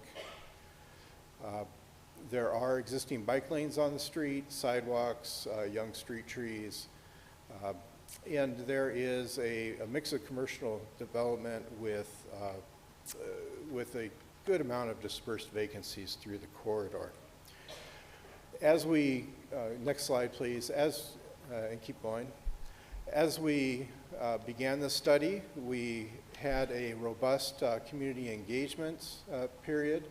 We had a series of stakeholder sessions with business owners, city staff, TIFA board members, beautification committee members, as well as representatives from the school district. In addition to those in-person meetings and the public DDA meetings, we created a community survey to garner the community's opinions on the existing state of the corridor, as well as visions for the corridor's future. Next slide, please. This online survey was solicited via stuffers in water tax mailers, social media, local newspapers and media, and the city's website. Paper copies of the survey were available at the public libraries. Through this period, we received a total of 199 online responses with Michigan zip codes. That has a little bit of an asterisk next to it. We received a bunch of out-of-state surveys. We believe professors were using the survey for their students. So we did exclude those from the results.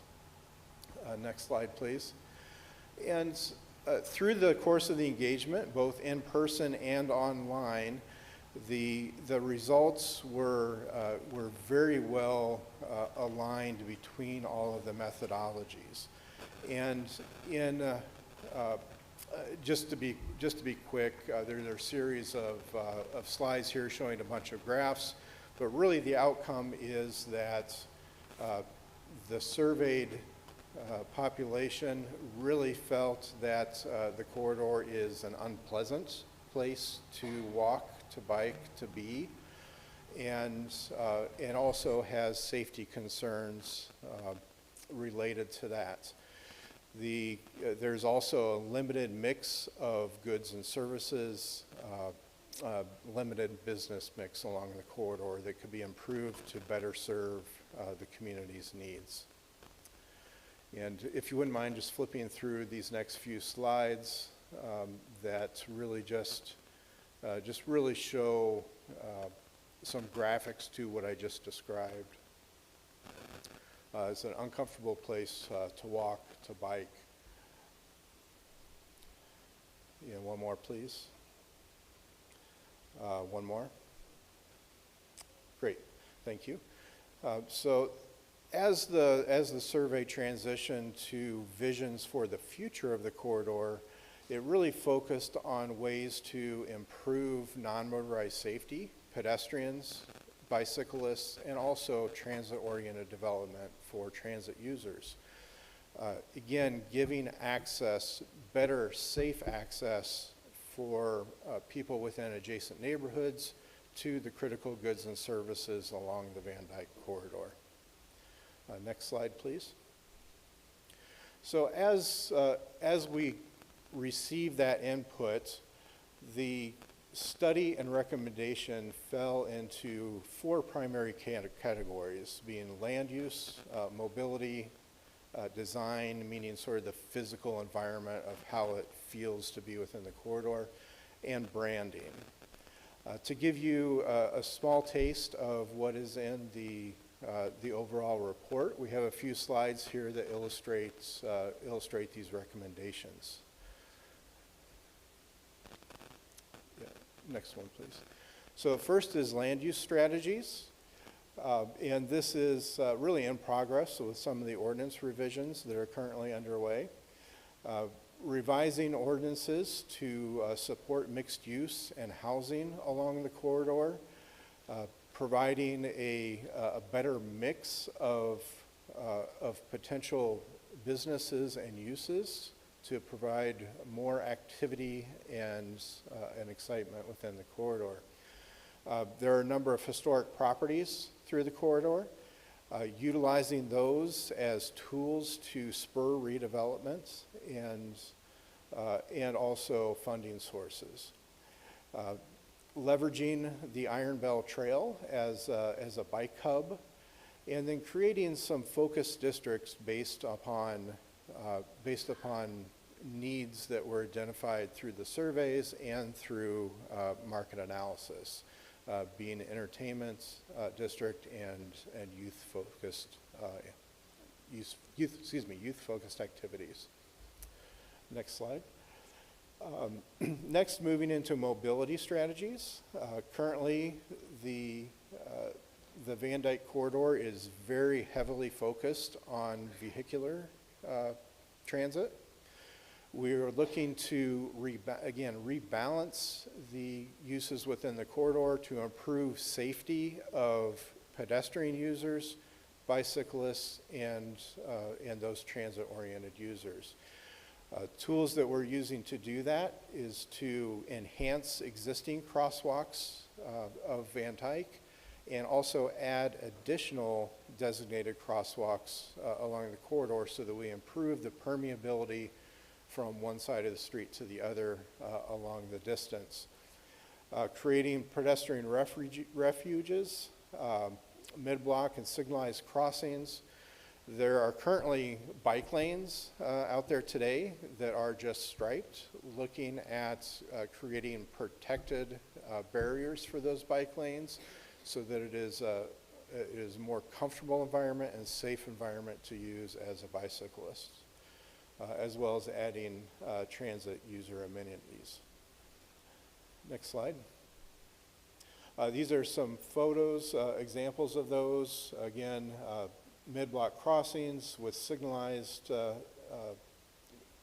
pedestrian activated signals, protected bike lanes, physically separating bicycle users from moving vehicles, and then adding transit user amenities, bus shelters, benches, live tracking of buses, etc. Next slide. And then using some design interventions to address environmental aspects of the corridor, green stormwater infrastructure, as well as beautify and make it a more pleasant and inviting place for users as well as a business environment. Next slide. As I mentioned previously, there are a number of vacant properties, vacant parcels along the corridor. looking at ways to activate those temporarily in order to, again, just increase activity within the corridor until future redevelopment occurs. Working with landowners to develop temporary items like community gardens, markets, murals, etc., to create that activity and create a space that feels loved by those using it. Next slide. And as part of the report is an implementation strategy. There are a series of improvements that have been suggested. They have been organized in tiers, tier 1, 2, and 3, increasing in, substantially increasing in impact that is made to the corridor as well as costs associated with it. And these are organized such that they can be implemented incrementally based upon funding available and grant sources available, that small steps can be made to add up to the large whole with the greatest impact of change. So that is a very brief summary of a almost 200-page document. I welcome you all to take a close look at that, and we look forward to the opportunity of discussing it in more detail with you. Thank you. Thank you. I have a couple just requests to include in a future committee of the whole. One, it looks like one of the top-rated upgrades as far as improving mobility and experience was live bus schedule updates, covered bus stops, and public Wi-Fi. And I'm wondering if we can have a representative from SMART as a part of the committee of the whole to figure out how we might partner with them more robustly to see how those things could be, how those could be possible. And then additionally, if someone from the police, community policing, or traffic, given the challenges of the bike lanes and a variety of other traffic concerns, some of the things they mentioned were signal upgrades. It would be helpful to have Tina maybe and someone from traffic as a part of the committee of the whole, or available for questions. And then the last thing that would be helpful is, I know that Beckett and Rader has done work on the zoning ordinance to realign with the master plan, and that is a very robust document that I don't think we have received, but I think it would be helpful for council to have that document in advance of a committee of the whole with some suggestions or outlines of where the new zoning ordinances addressing some of the items outlined in this plan. Is that possible?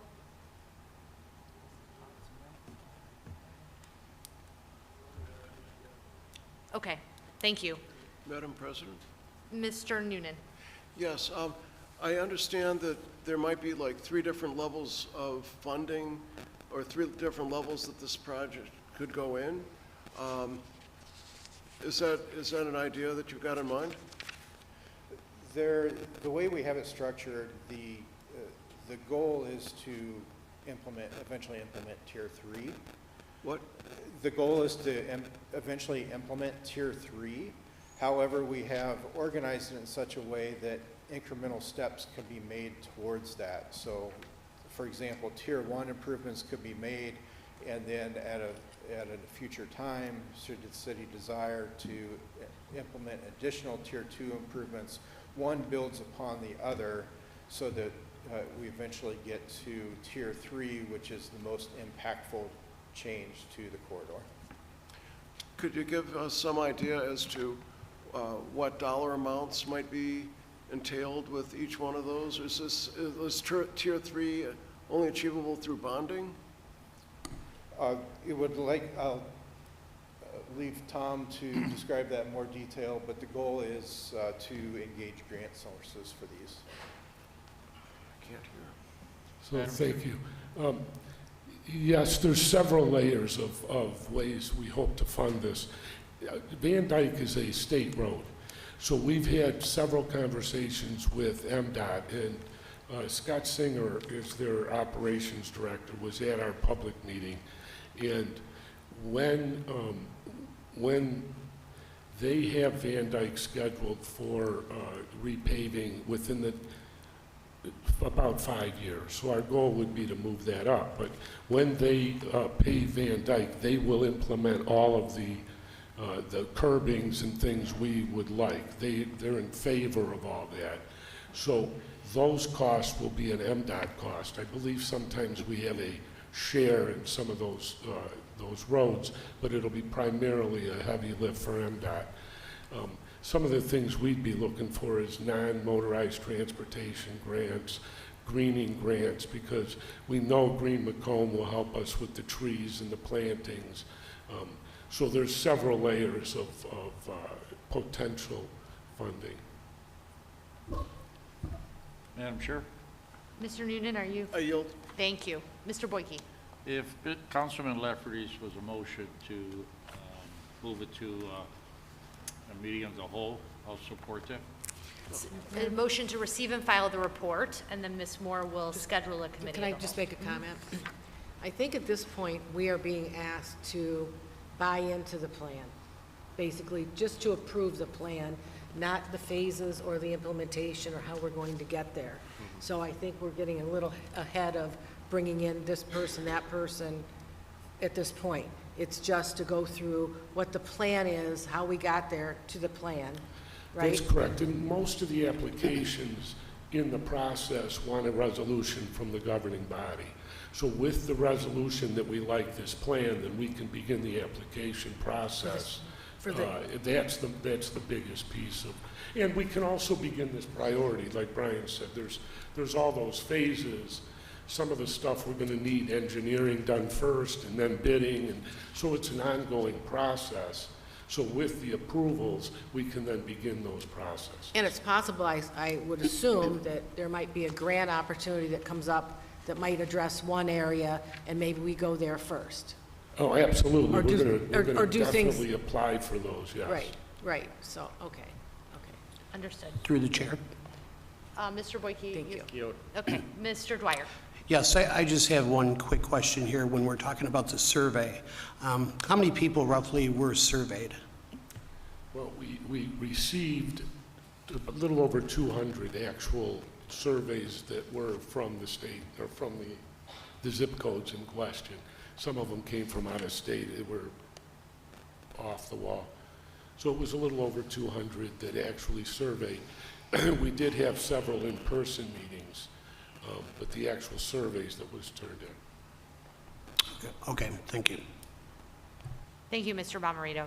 Thank you. Motion to table. So it's a, Motion to table. so there's a current motion to receive and file.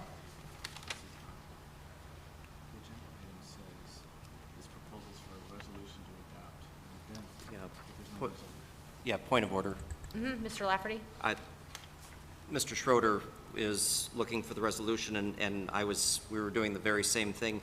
I'm looking back at the agenda from the 28th of May, where this item was tabled from, and there is a resolution in that packet, but it was not brought forward. All we had was the presentation. And so we did hold the public hearing. The Planning Commission held its public hearing, and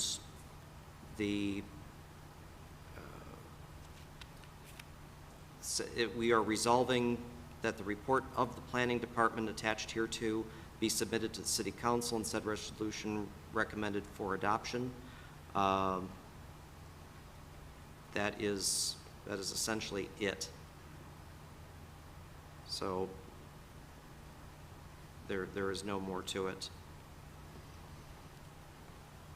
So we're going to table that. Yeah, I would move that we table this to a committee of the whole, pending our discussion, and then from that, we come up with a resolution to move this forward. Support. So Moore is supporting, let's see. And Mr. Lafferty, you made the motion. Okay.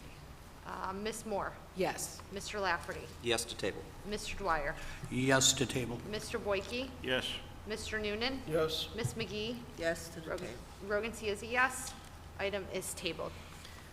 Next item. Next item is 11B, which is a public hearing, consideration and adoption of a resolution approving SAR number 532 for the demolition of a commercial building located at 21005 Van Dyke through the nuisance abatement program. Point of order, Madam Chair. We already held a public hearing for this item.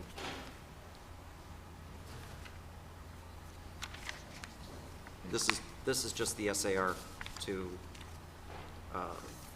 fund it. Do we need a public hearing through the chair?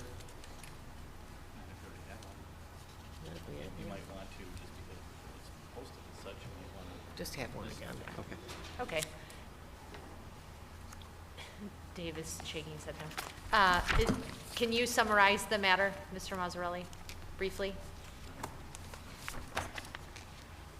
We owe the money. They owe the money. Tear that down. Yeah. Good evening. If I'm not mistaken, this is the old feed store on Van Dyke. This is just putting the tax adjustment back on it. We already had the public hearings. Thank you.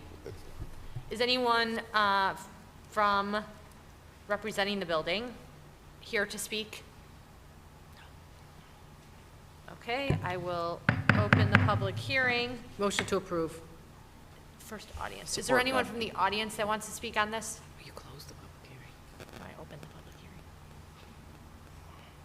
Open the public hearing, ask for Okay. go ahead. audience. There's no- No one's here to speak.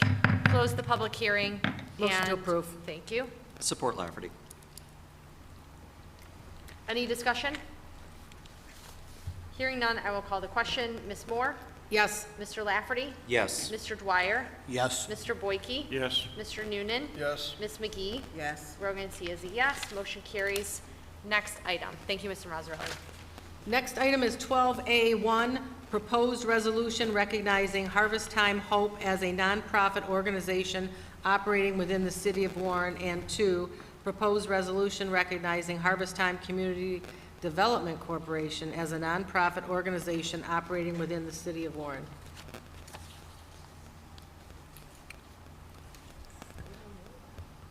Madam President, Mr. Lafferty. for the purposes of discussion, I will make a motion to approve.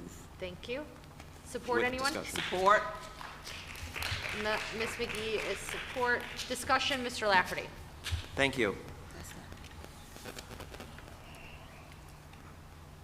I was reviewing the documentation, and I kept drawing a parallel back to a couple of meetings ago where we were asked to approve licensing for liquor licenses. And from our agenda on the 14th of May, we had an item where the Warren Police Department provided documentation stating that they had done their due diligence. Now, that due diligence included a background investigation on the applicant/owner, identified what they were seeking, and if they had met all of the requirements of that background check. They then identified that the criminal history check showed criminal history or lack thereof, and then they reviewed and confirmed all documents needed for the city application. Now, in this case, the application through that was provided is from the state of Michigan, another body within the state of Michigan, and the City of Warren also provided certificates of occupancy and ensured that all fees were paid. Now, this is a bit different here in that we don't have, other than the initial application itself, we don't have any additional supporting background on the applicants. And that is my first concern. I also have concerns relative to the number of nonprofits that are registered to the owners or to the applicants here. in both of their names because there are IRS reporting thresholds established at each nonprofit. Monies can be transferred to and from certain from nonprofits. No one says you cannot have multiple nonprofits, but we don't have any documentation stating what are all of the nonprofits that they currently have, how many are in a good reporting status with the state. I have additional questions.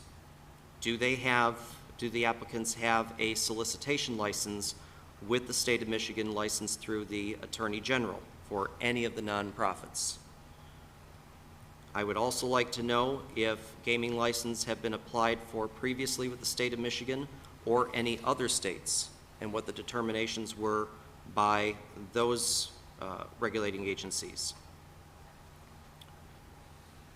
And then there's also a question of the resolution, and through the chair to Mr. Schroeder, was looking at the MCLs cited.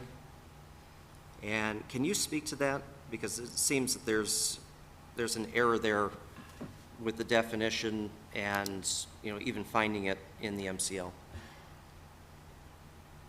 Certainly, through the chair, I did see the packet provided to the City Council, and it says local governing body resolution.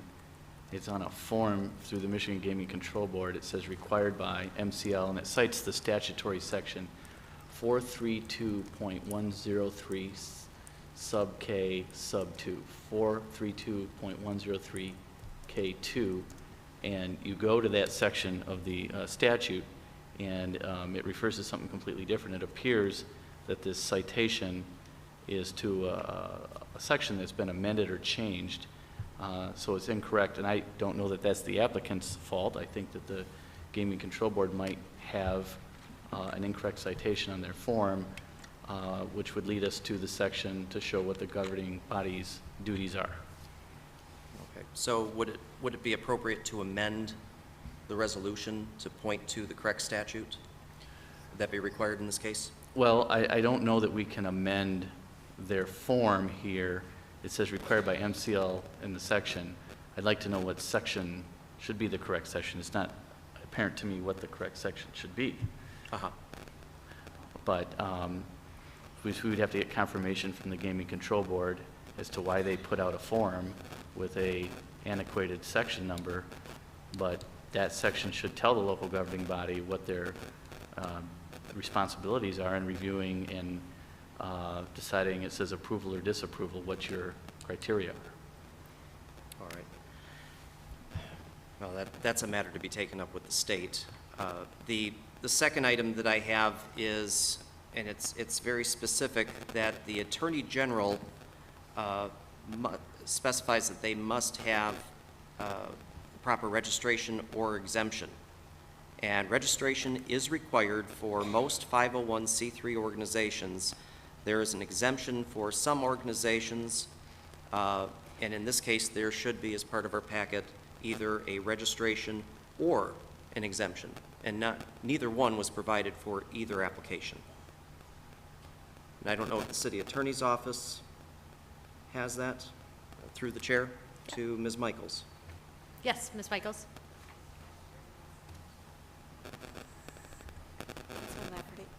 Good evening, Ms. Michaels. Good evening. How are you? Very well, thank you. Just for point of clarification, that state form does contain the wrong statute. It should be 432-103-I-22. And that is the resolution that the council would adopt, just recognizing this organization is operating in the community. That's actually the purpose for the proceeding today, just to get a resolution to recognize these organizations as being nonprofits operating in Warren. The actual license would be issued by the state, not this body. I just want to clarify that. And we do have the IRS exemptions. I could show them to you right now. They're in the file, and I'm sorry, I thought I provided that in the packet. Point of order, could Ms. Michaels repeat that site, please? 432-103-I-2. double I. I have it right here. I double I. Romanette. Romanette too. And then while I'm Mr. sorry, forgive me. It's 432 103A, 103A I 22. If you'd like to see it, Mr. Schroeder. I double I. Yes, Okay. I double I, correct. He's nodding his head. This is. I'll get to that. All right, Ms. Michaels, while you're here, the bylaws and articles to demonstrate that there is a provision for all assets, real property, personal property, and the reversion of those items to the benefit of the local government should these organizations be dissolved. If I may, no, actually not to the local government. It could be to the local government or a nonprofit. Or another nonprofit. Another nonprofit. In this case, I read both bylaws, and the board of directors are to have the proceeds reverted to another nonprofit in the county of Macomb. If there's no nonprofit, if there's no board of directors, then it goes to the other organization, the other harvest time organization. And that's in both the bylaws for each organization. But the state will be reviewing the bylaws. They're going to make sure that the proper dissolution language is there. Are you in possession, or is the city attorney's office in possession of the bylaws and articles of I am. incorporation? Yes, I am. Okay. Those were not provided to council office, were they? No.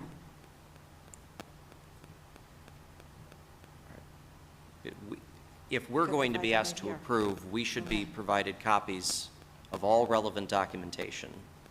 I understood. I'll provide it next time, but the bylaws would be reviewed by the state. But if you want, if council would like it, I'll Understood, provide it. but before it goes to the state, it has to go through us first. So and it's these three items that are primary to me to making sure that we've done our due diligence.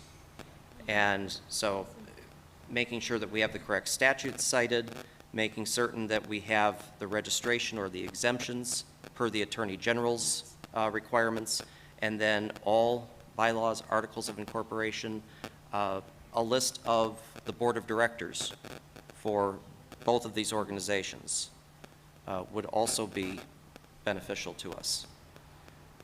I'd like to know who is running these organizations. We did provide the LARA printouts for each organization. And we did provide the IRS statement. I've got Laura. Yes. I have the IRS statement. IRS, It indicates the owner of the organization, but it lacks any documentation of a board of directors. That is the board of directors. Yeah, unless, And Laura. yeah, unless there is no board of directors, then, that would also indicate. Being fair with any time, and I go back to the meeting, thank you, Ms. Michaels. I go back to the meeting of the 14th of May, where we were approving these licenses, and the building division had to provide their due diligence, they had to do their work. Now, I have the documentation from BSNA, and Harvest Time Christian Fellowship is on record, correct, Mr. Schroeder, as one of the applicants. I'd like you to validate that before I go into. The applicants are Harvest Time Hope and Harvest Time Community Development Corporation, with the directors being Mr. and Mrs. Sue Oshkosh is the director of Harvest Time Hope, Curtis Oshkosh is Harvest Time Community Madam Development. President? So Harvest Time Hope. This discussion I am not hearing. And I would really like to hear it, and I think maybe other people in the audience would too. Sorry, my microphone was off. I apologize. The applicants are Harvest Time Hope and Harvest Time Community Development. Harvest Time Hope, the executive director is Sue Oshkosh. Harvest Time Community Development Corporation, the name is Curtis Oshkosh. Okay. And I would like to understand, before I go any further, is Harvest Time Christian Fellowship, who owns the property at 11055 Jewett, 48089, are those the same owners? Are those the same applicants for these two applications?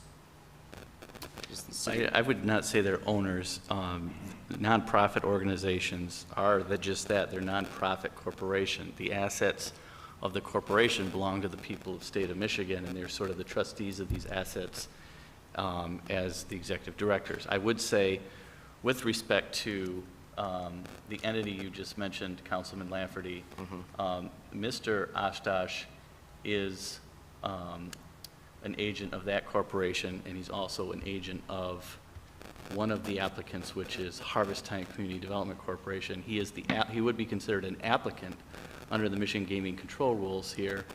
He would be considered an applicant for our purposes here. But the Harvest Time Community Fellowship is not an applicant here, but Mr. Oshkosh is the connection between those two. Okay, and that's pertinent because going back to the sale, the 2019 sale of 11055 Jewett was for $1 to Harvest Time Christian Fellowship. The assessed value at the time was $43,300.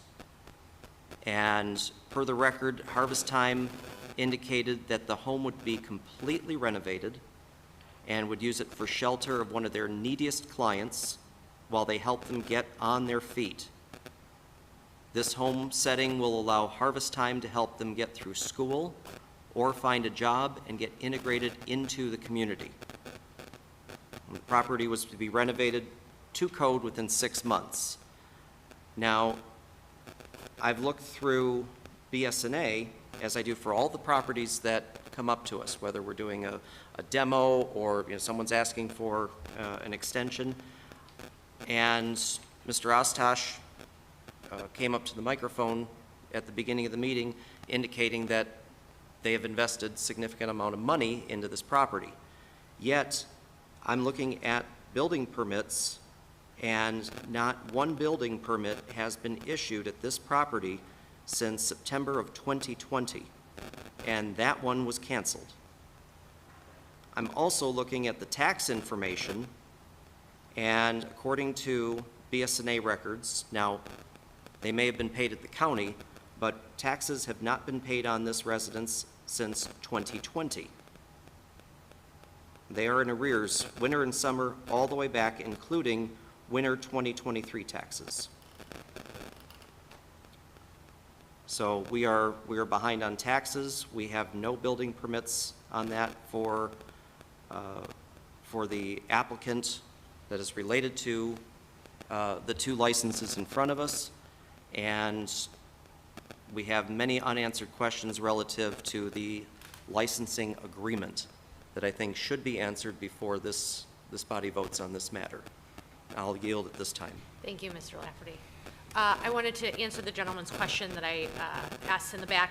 A gaming license is for, through the state of Michigan, to run charity poker games, to run 50-50 raffles. There's a variety of things that you need a gaming license for a charity to raise money. And I don't proclaim to be an expert on that particular license, so you'd have to look it up, but that's in essence what they're referencing.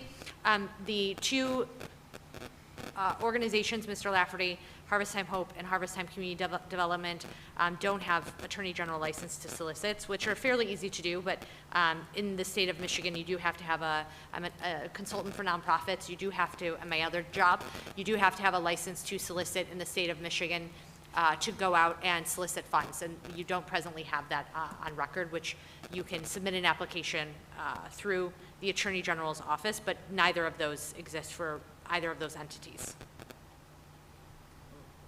Chair? Madam Secretary. Well, my question would be to Mr. Schroeder. If the requirements aren't met that were placed on the sale of the dollar home, and permits weren't pulled, you know, none of the provisions were lived up to, does that put that entity or whoever was granted that dollar home, are they in now default to the city? Because if they're in default to the city, we can't give them anything. We can't approve anything for anybody that's in default to the city. Well, I think that there would have to be some action by the city to declare a default on that, meaning a breach of the purchase agreement. I did review it. It was provided by the city attorney's office a number of months ago. It was a home that was sold for $1. The market value of the home at the time, according to the city assessor, was $43,000. Now, as we know, the city can't just give property away, even to a charity, even to the best charity, we can't give property away. There has to be a public purpose when you're giving away property that's worth $43,000. That's an asset, that's value. It's like giving away money. And the public purpose in this particular case was stated by Councilman Lafferty, and as part of the consideration for that agreement, and I know Ms. Michaels drafted the purchase agreement, part of the consideration of the entire deal was that the home would be brought up to code. So it's a deal, it's an agreement. The city, we're going to give you this property, it's worth money, it's not up to code, it's dilapidated, it needs to be fixed up. You, the purchaser, have an obligation to then pull the permits, bring the house up to code, get all the inspections, and you know, maybe at the end it's worth a lot more money, but you put money into that home. You're not just taking a $1 home that's worth $43,000 and not keeping up your end of the bargain. And also part of that agreement that Ms. Michaels wrote very well, I think, in this particular case, it states that they represented, they had the financial ability to take this home and get it up to code. So, I mean, my initial analysis, there potentially is a breach of that agreement, but we would have to go through a process. You know, I think the city attorney would have to bring it to the council, or council would have to ask the city attorney to begin some sort of process here to say it's been, you know, more than 6 months. Ms. Michaels' cover letter at the time stated that 6 months the property would be brought up to code. We're now maybe 6 years later, 5 years later. So that's obviously an issue. They could be in default to the city, but it would be the other entity. In this particular case, the council is being asked to recognize this civic organization as a nonprofit that operates in the community, but if you read the section that Ms. Michaels just cited, which was incorrectly cited in the backup that we've had for 5 days, it states that we have to look at their charter, articles, or bylaws to see that there's a provision discussing about the disposition of assets in the event of a dissolution or something of that nature. So the council's not just, I disagree that the council is being asked to just rubber stamp something and send it along to the Gaming Control Board.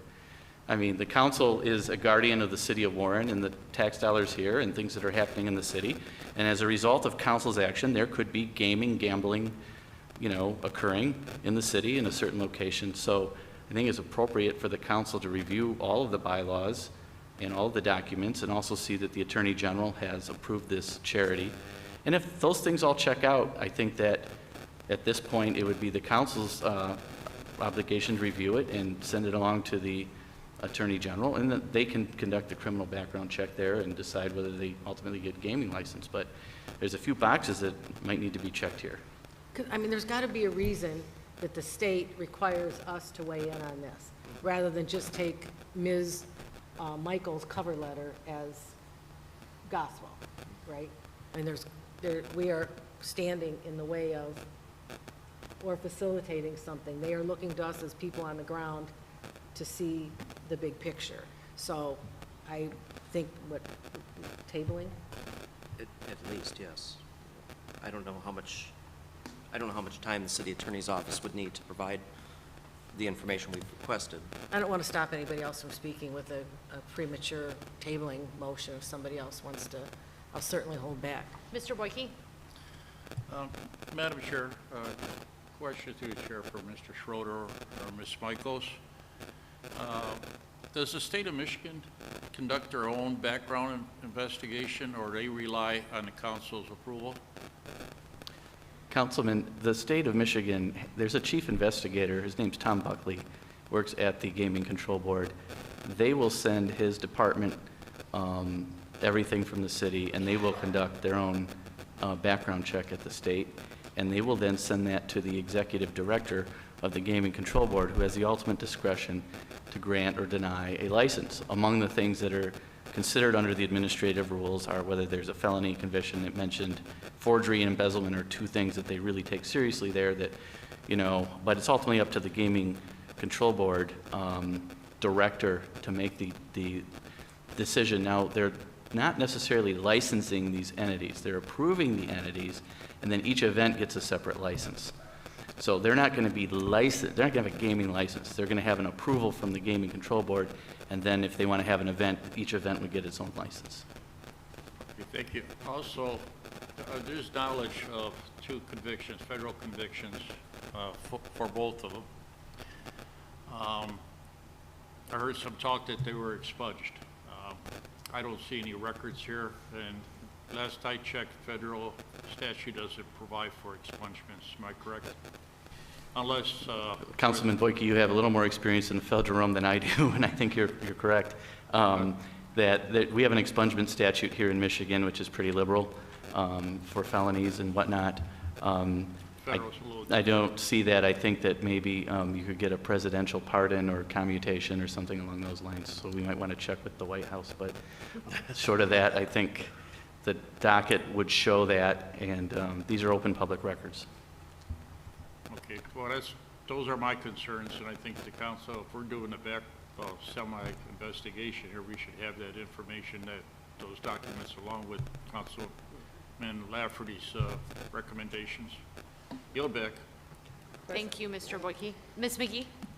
So, because we do not have the documents, and we are supposed to get these documents, how long does it take to get the documents? Because if we table them, are we tabling them till the next meeting, council meeting, or tabling it for 30 days? I definitely think we should table it, but how long?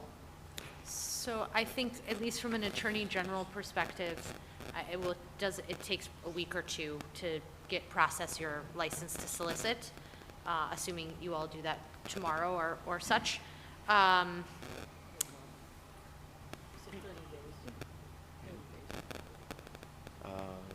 So if they have a license within the next meeting, they can bring it? And even though we'll give them 30 days, is that what you're saying? No, we'll table this for 30 days. We'll table this for 30 days, and that should be ample time for us to get all the information that we want, that council wants. Okay, I hear. Anything further? Madam Chair, one more question for Mr. Schroeder. The gaming license, that could be loaned out to other nonprofit groups to use? I don't believe so, no. I've been to functions, you know, where... Oh, you're talking about, okay, so you're talking about they can team up with another entity that could come in and use the license. Okay, I have heard of that. I'm not familiar with the specifics. So Yes. technically, that license could be loaned out to somebody else to use? So I don't know if loaned out is the right word, but yeah, in concept, yes. Okay, thank you. Yes. Madam Chair? Yes. Motion to table, date certain, Tuesday, July 9th, 2024. Support. Motion to table, Ms. Moore. Sorry, Mr. Lafferty. Yes to table. Ms. Moore. Yes to table. Mr. Dwyer. Yes to table. Mr. Boyke. Yes to table. Mr. Noonan. Yes. Ms. McGee. Yes. Rogan C. is a yes. Motion carries. Item is tabled. Next item. Next item is 12B, request to ratify the proposed City of Warren and International Association of Firefighters Extension Agreement. So moved. Support Dwyer. Discussion? Hearing none, I will call the question. Ms. Moore? Yes. Mr. Dwyer? Yes. Mr. Lafferty? Yes. Mr. Boyke? Yes. Mr. Noonan? Yes. Ms. McGee? Yes. Rogan C. is a yes. Motion carries. Next item. Next item is 12 C, request to ratify the proposed City of Warren and UAW 41235 extension agreement. So moved. Support. Motion by Moore, support by Noonan. Any discussion? Hearing none, I'll call the question. Ms. Moore? Yes. Mr. Noonan? Yes. Mr. Lafferty? Yes. Mr. Dwyer? Yes. Mr. Boyke? Yes. Ms. McGee? Yes. Brogan C is a yes. Motion carries. Next item. Next item is 12D, request to ratify the proposed City of Warren and Warren Police Command Officers Association extension agreement. So moved. Support Dwyer. Discussion. Hearing none, I will call the question. Ms. Moore? Yes. Mr. Dwyer? Yes. Mr. Boyke? Yes. Mr. Lafferty? Yes. Ms. McGee? Yes. Mr. Noonan? Yes. Brogan C is a yes. Motion carries. Next item. Next item is 12E, amendment to Appendix X, Article 2 and 4, proposed ordinance amending Appendix A, Article 2, Sections 2.81 and 2.82, entitled Definitions, and Appendix A, Article 4, Section 4.59 through 4.68, relating to personal wireless service facilities, and Section 4.02 relating to approval of special land use permits. The proposed ordinance will update the setback requirements for cell towers consistent with other communities and applicable legal standards. The proposed ordinance also addresses minor amendments and administrative approval for co-location of antennas that satisfy the thresholds of Section 125.3514 of the Michigan Zoning Enabling Act. The proposed ordinance also eliminates antennas and antenna towers from special use permits. This is a first reading. Motion to approve with discussion. Support Lafferty with discussion. Support Noonan. Ms. Moore, discussion, then Mr. Lafferty. Thank you. Just to sort of set this up, in the last term, the council had passed and published 7 or 8 ordinances, and we had requested that they be placed into the Municode system, and there had been some holdup of that up until very recently. Ms. Michaels notified council office last week that all of the ordinances were going to be sent to Municode, and as of today, they are, I believe we checked just a little while ago, they all have been sent to Municode. So Ms. Michaels, thank you for that. We are aware that there are certain amendments we're going to make to those ordinances, because there were oftentimes when we were not granted information requested, and we will work on those if any of them need to be updated or make slight amendments to them. At the next meeting, there have been several ordinances that the administration has proposed, planning department, and we will be placing those on the ordinance on the agenda. They had not been dealt with previously because we wanted to have this loop closed with all of these ordinances that had been passed and published, and before we moved on to anything new. Ms. Michaels did indicate some urgency for this matter to be dealt with, and so we put this one on first, but all of the rest of them, the ordinances that have been requested, will be put on for consideration in the next meeting or two. So that's what I have to say on that, and I'm in favor of the amendment. Thank you. Discussion, Mr. Lafferty. Mr. Noonan was first. I just supported, sir. I just supported the motion. I had nothing to say about it. Very well then, thank you, sir. Madam Chair, through the chair to Ms. Michaels, please.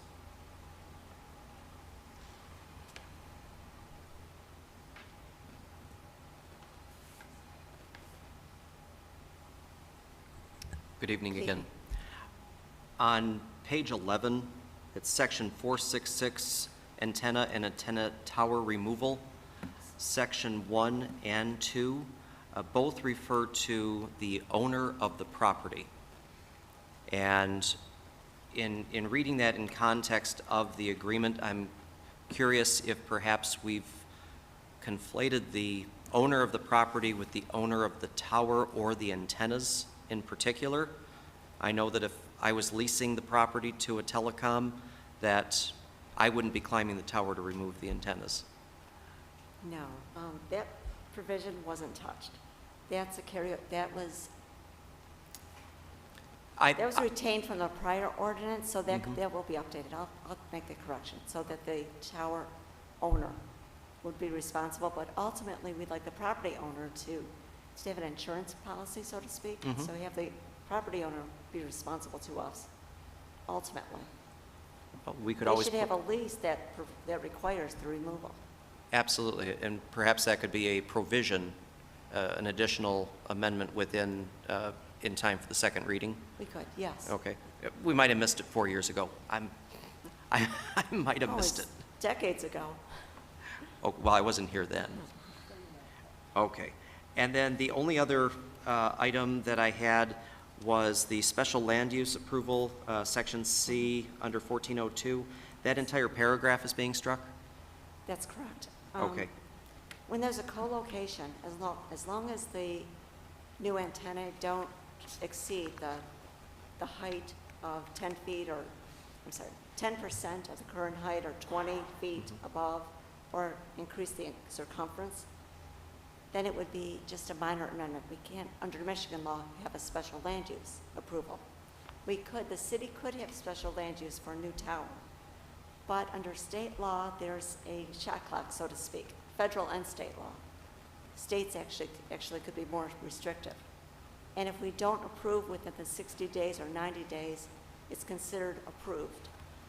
We know the process that it takes to go through planning just to get site plan approval, Mhm. and then special land use approval. So the thought is, and council, please feel free to reject this, the thought is have the diligence done before the planning commission. There's a public hearing, let there be serious, careful review. Before it goes to planning, make sure all the i's are dotted. We added a lot of tiers of regulation. Make sure all the reporting is done. The i's are dotted, t's are crossed, and then it would be presented to planning commission. And if it's tabled from there, more due diligence would be done. But we don't want to be put in a position where we don't have final approval within the 60 days or 90 days, and it's approved as is. And that's why I'm being particular, because having served as ex officio to planning, I've recognized that process can quickly exceed that. So with the recommendation coming to us, if we have these provisions updated, and as you say, the i's are dotted and the t's are crossed, the due diligence has been done. By the time it comes to us, it's merely, evaluating and ensuring that everything has been done that is required, and it's in conformance with not only local ordinance, but state law. That is correct, but if there's no special land use approval, it would be approved at the planning commission level. Very well. So, if I may, council, for the second reading, there's one other item that has to be addressed. Wanted to make sure that the minor amendments, the swapping out of antenna or the co-locations that don't exceed the state threshold, can be reviewed administratively. And that means Ron Worth would have, the planning director would have the authority to approve them without a formal proceeding. But yet he'd have that discretion. If he thought a formal proceeding was necessary, he would take it to the planning commission. The definition of minor facility in the document before you does not include co-location. It includes the replacement of antenna. And it's intended to address co-locations. So when you see the second reading version, that change will be included. And that was discussed with the planning commission, that was the intention. Would that require the appointment of Mr. Worth or the planning director as an administrative hearing officer for that purpose? No. Minor amendment is very common in many communities for just administrative approval. And when antennae are swapped, normally that is the process. We've been following state law and following that process. Mr. Worth does want a final plan showing all the antennae that are located there, so we have a record. So he would provide a written recommendation to planning, they would vote on it, and it would be finalized. Well, if it's an administrative review, they wouldn't vote unless he thought it's necessary, but he would bring it to their attention. Oh, It's okay. Administrative review and minor amendment would be separate proceedings. Right, I'm keying off of the minor amendment process, which goes to planning. Oh, okay.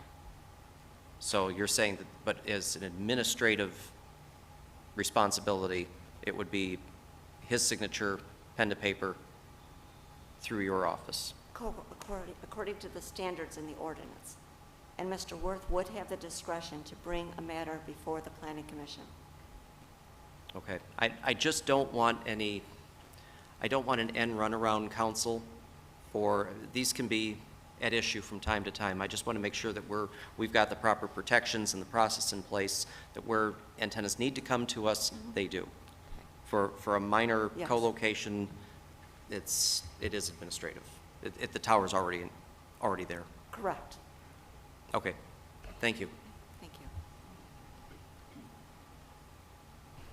Anything further, Mr. Lafferty? Just sending it forward with my amendments. Madam President, Mr. Noonan? I'm somewhat concerned in the eventuality that Mr. Worth is no longer available for some reason. He's no longer in the employment at some point of the city. We're all going to go away some point. I'm not recommending it. But if he wasn't around, is the person, is he specified, or is it the officer position of the planning office listed there? Because it's more flexible to have it be. Yeah. Madam Chair? Mr. Lafferty? That, if I understood Ms. Michaels correctly, that would be the section that's going to be added for co-location, Okay, and it would be the position. the position. Right. It will Good. not name anybody specifically. Great. It will be the position. It'd be like the next, the highest officer of the planning office, probably. No, it would be the director. The director, yeah. That's what I meant. So that sounds good. Thanks. Thank you, Mr. Noonan. Anything further on this item? Mr. Noonan, do you accept Mr. Lafferty's amendments? I certainly do. Okay. Hearing no other discussion, I will call the question. Ms. Moore? Yes. Mr. Noonan? Yes? Mr. Lafferty? Yes. Mr. Dwyer? Yes. Mr. Boyke? Yes. Ms. McGee? Yes. Rogan C is a yes. Motion carries. Next item. Next item is 12F, which is the proposed resolution authorizing the mayor and clerk to execute a memorandum for the administration of grant funds under the Office on Violence Against Women, fiscal year 2024 training and services to end abuse in later life program, and request for temporary suspension of Council Rules 18.1 and 11.1 to waive the consideration period. So moved. Support Lafferty. Motion by Moore, support by Lafferty. Any discussion? Hearing none, I will call the question. Ms. Moore? Yes? Mr. Lafferty? Yes. Mr. Dwyer? Yes. Mr. Boyke? Yes. Mr. Noonan? Yes? Ms. McGee? Yes. Rogan C is a yes. Motion carries. Next item. Next item is 13A, which is discussion and referral to Council Legal Affairs Subcommittee for possible litigation regarding PFAS and insulin. Motion to approve with discussion. Support Lafferty. Discussion, Ms. Moore. Yes, Ms. Rogan C. sent some information to me, I think Mr. Schroeder, and I indicated that I would add this to the agenda for the legal affairs to investigate whether there are causes of action that the city could be involved in to recoup on some of these class action sort of lawsuits. So this would just be to refer that for some further investigation. Thank you. Any additional discussion? Hearing none, I will call the question. Ms. Moore? Yes. Mr. Lafferty? Yes. Mr. Dwyer? Yes. Mr. Boyke? Yes. Ms. McGee? Yes. Rogan C is a yes. Motion carries 6-1. Next item. 13B, an ordinance to amend Chapter 2 of the City of Warren Code of Ordinances relating to food trucks, which is a first reading. So moved with discussion. Support Lafferty. Discussion. Ms. Moore, discussion, then Mr. Lafferty. Thank you, Madam Chair. You know, I had been approached by food truck agents and food truck business owners to come up with an ordinance with the full intention that we were going to make a lot of amendments and changes to it. There are some of the issues that need to be sent to the building department, and we have to come up with some final, you know, Mr. Schroeder can help me here, but what fees we want, what time limits we want for certain things. You know, we see food trucks at events or at gas stations or adjacent to restaurants. And, you know, some would like to be able to go to a neighborhood. You know, I heard there's a neighborhood in Rochester that, you know, the food truck comes by every Thursday, like taco truck or whatever. So, I mean, I think that'd be great to have that sort of thing around the city. And the intent of having this ordinance is to promote and encourage more food trucks. I think everybody likes them. You know, it's a added thing. People bring them. You don't like them, Mr. Mazzarelli? I love them. Yeah, so we just want to make sure we have something in place that, you know, we have it spelled out, and I guess you're supposed to have an ordinance. People just can't willy-nilly bring a food truck. They don't, right? Mr. Schroeder can handle. I think one of the issues here in Warren is we have a lot of public streets in the city. So when the city was developed, they're all public streets except for, you know, maybe Heritage Village. I see a few residents from Heritage Village here, but those are like private roads. But you go to other more recently developed communities, these subdivisions can contact the food truck to come. They don't have to go through the municipality. So I think here in Warren, given the amount of public streets, if we want them in the neighborhoods, we want them in the community, we're going to have to enable that through a permit process, because if a food truck just showed up on Common Road next to Ms. Rogancy's house, someone could call the police and say, what are they doing here? Where's your, you know, this is public property. You can't just park on public property. So there needs to be a process. And I think the idea here is that this first reading is a Kickstarter to a conversation, so you can hear from the fire department, the building department, food truck operators. I got a call late in the afternoon from the district court administrator saying they've been having food trucks come to the district court, and she was worried we were gonna maybe thwart that, and she sent me some of the menus from the food trucks, and I said, there's no way we're gonna get in the way of this, Ms. Katari-Ross. So anyway, so everyone needs to come to the table and have a conversation so we can work on this ordinance, so we prevent what happened the last term, where we're trying to craft a policy in a vacuum and not having everybody at the table and getting it done right.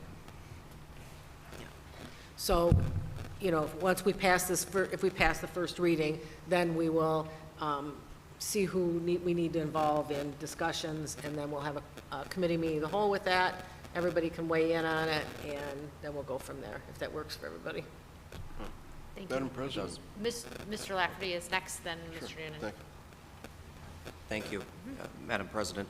I want to clarify that we're not attempting to over-legislate or over-protect. This is a very careful balance between protecting municipal interests, but also protecting the proprietors that are operating within the city. Everybody has to play by the same rules. But what came to mind when I was listening to a couple of the audience members talking about the taco trucks, or you got me thinking about taco trucks coming down the neighborhood now. But I don't even think I was 10 years old. I remember listening to a speech by then President Ronald Reagan, and he said that government's view of the economy can best be summed up in 3 phrases. If it moves, tax it. If it keeps moving, regulate it. And if it stops moving, subsidize it. So we're trying to operate within that regulation, but not to be overburdensome and, you know, ensure everybody's interests are protected. So I think this is great. Let's have the conversation. Let's have a committee of the whole. Let's bring those proprietors in. Let's talk to them, understand their needs. And I know that we want to talk to, you know, for fire and building, the inspections and all of those things. Let's see what that looks like and craft a really good quality ordinance that works for everyone. Thank you, Mr. Lafferty. Mr. Noonan? Yeah, looking at the ordinance, it seems like the permits would be such a short period of time. And I think that there should be the possibility of food trucks having a standard location where they've agreed, the owner has agreed on it. I see Ms. Moore is, you know, nodding that we can deal with this later probably. But it was one of the things that was obvious to me, that they should be able to work out an arrangement where they have a permanent location where they're always welcome, and that's probably mutually beneficial to the business owner that, you know, if they're in a gas station, say, okay, Yeah. point made. Thank you. Ms. McGee? I think one of the things that I've heard from those that were calling me about it is that it's become very costly the way we're doing it now. And I don't know if we should take one item at a time when it comes to the cost. They need something changed about that immediately. So I don't know how long this will take to have a discussion, a meeting of the whole, but they're saying moving forward, they need it done as quickly as possible because it could be costly to them to have a 7-day permit, having to do that all the time. Can I ask a question of Ms. McGee? Well, we don't have any ordinance right now. Right. So What is the requirements for? we don't have any requirements for anything. Because I thought it said 7 days. No. This is just a starting ground. We put in the 7 days only as to fill it in until we talk to other departments in the city how they want to do it, because the clerk's office will probably be issuing the permits. So we want to talk to them, other people in the city, what will work.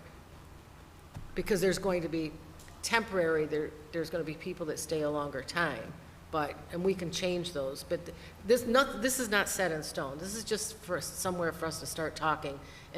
And I fully intend to hear from the food truck people. I've been talking with them, and they looked at the ordinance, and will be, they'll weigh in too what works for them. Other communities are way ahead of us on food truck ordinances. So, we want to make it as easy as possible for them to be here in Warren. That's our intent. So, I think the 7 days might be okay for one event or, certain things, but I think we're going to have to break it down into certain things. Yeah, you're absolutely right. Okay. Thank you. Mr. Mazzarelli, how are they handled presently? Is there any process? I know that you have strong opinions about this, so look forward to the committee of the whole on it. Currently, we have the county regulates the food truck Can you ordinances. talk closer, sorry? Currently, the county is the regulatory authority that we go through. We don't regulate where they go to. It's up to the property owner to decide where they go to. And yeah, I look forward to the meeting of the whole where we can discuss this in greater length. The last time you guys brought this up, and just in passing, the next day I got no less than 20 phone calls from food truck vendors going, why are they doing this? What are they? Don't make it so restrictive. So I imagine the next week I'll be getting a ton more phone calls. So surprisingly, we have quite a few food truck owners that live in the city of Warren. We do, Madam Chair. I mean, this is the food truck vendors that contacted us to do the ordinance, to open things up. Yeah, I mean, it was wide open, so I don't know how we can make it any opener. Well, I don't than think it they're was. allowed to go into neighborhoods. And that's what Yeah, they're looking to do, and you just can't show up at a gas station. Well, you right. can show up on a property owner's property, yeah. If the gas station, the Cinnabon place is the one at 13 and Shaner every morning for a week. I would just attended a graduation party last fall, and they brought a food truck right into the neighborhood and had it right at the end of the block. Right. Yeah. So, I mean, Yeah, that's why we're going to have a committee meeting of the whole, so we can get all the parameters squared away. look forward to it. Thank you. A couple things I just wanted to note. One is I agree with much of what Mr. Chapp said during audience. Additionally, a couple of things that I would love to have changed is the time frame. That's very unclear. And then from a city property perspective, that council is the body in determining where food trucks go, and I don't know that that's appropriate. So those are my initial commentary on it. Any additional discussion? Okay, hearing none, this is a first reading. Ms. Moore? Yes. Mr. Lafferty? Yes. Mr. Dwyer? Yes. Mr. Boyke? Yes. Mr. Noonan? Yes? Ms. McGee? Yes.